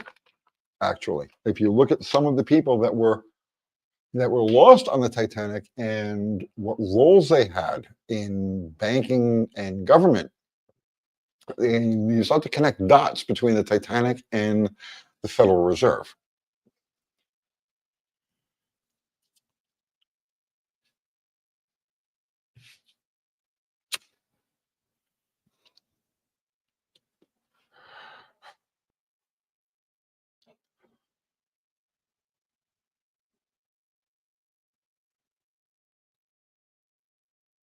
You miss Kathy Bananas? She'll be around next Sunday.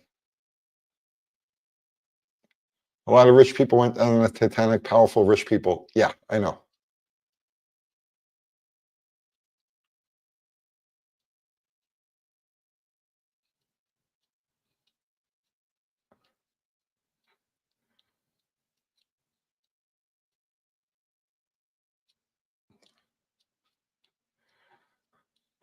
Biden was dating, I don't want to get into that. But then there was the convenient car accident. That was real convenient.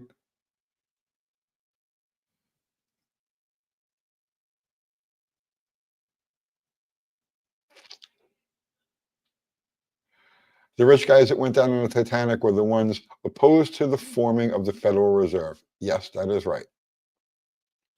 All right, guys, listen, this is 3 hours. I'm going on for 3 hours now, and I'm actually enjoying this, okay? But I'm freaking tired. And I gotta try to wake up and make content tomorrow. Um, so I'm gonna pull the plug. Um, 3 hours. All right. So listen, guys, thank you for hanging out. I had a fun time tonight. Um, I, Zero's gone already, but and Fubar I think checked out already. Mexican Spec is still hanging around. Guys, thank you so much. Always appreciate it. You guys are awesome. Thank you. Everybody contributed super chat. Thank you so much. Greatly appreciated. Never expected, but always appreciated. And everybody contributed with your presence and your conversation, including you, Olive, especially you, Olive. Thank you for hanging out. And I love all of you guys. I really do. All right. So that's it. I'm going to pull the plug, and let's see what happens over the next couple of weeks. This is going to be fun stuff. I should do a channel just talking about. I don't know. They'll ban me. All right, guys. That's it. I'm ending this thing. I'm out.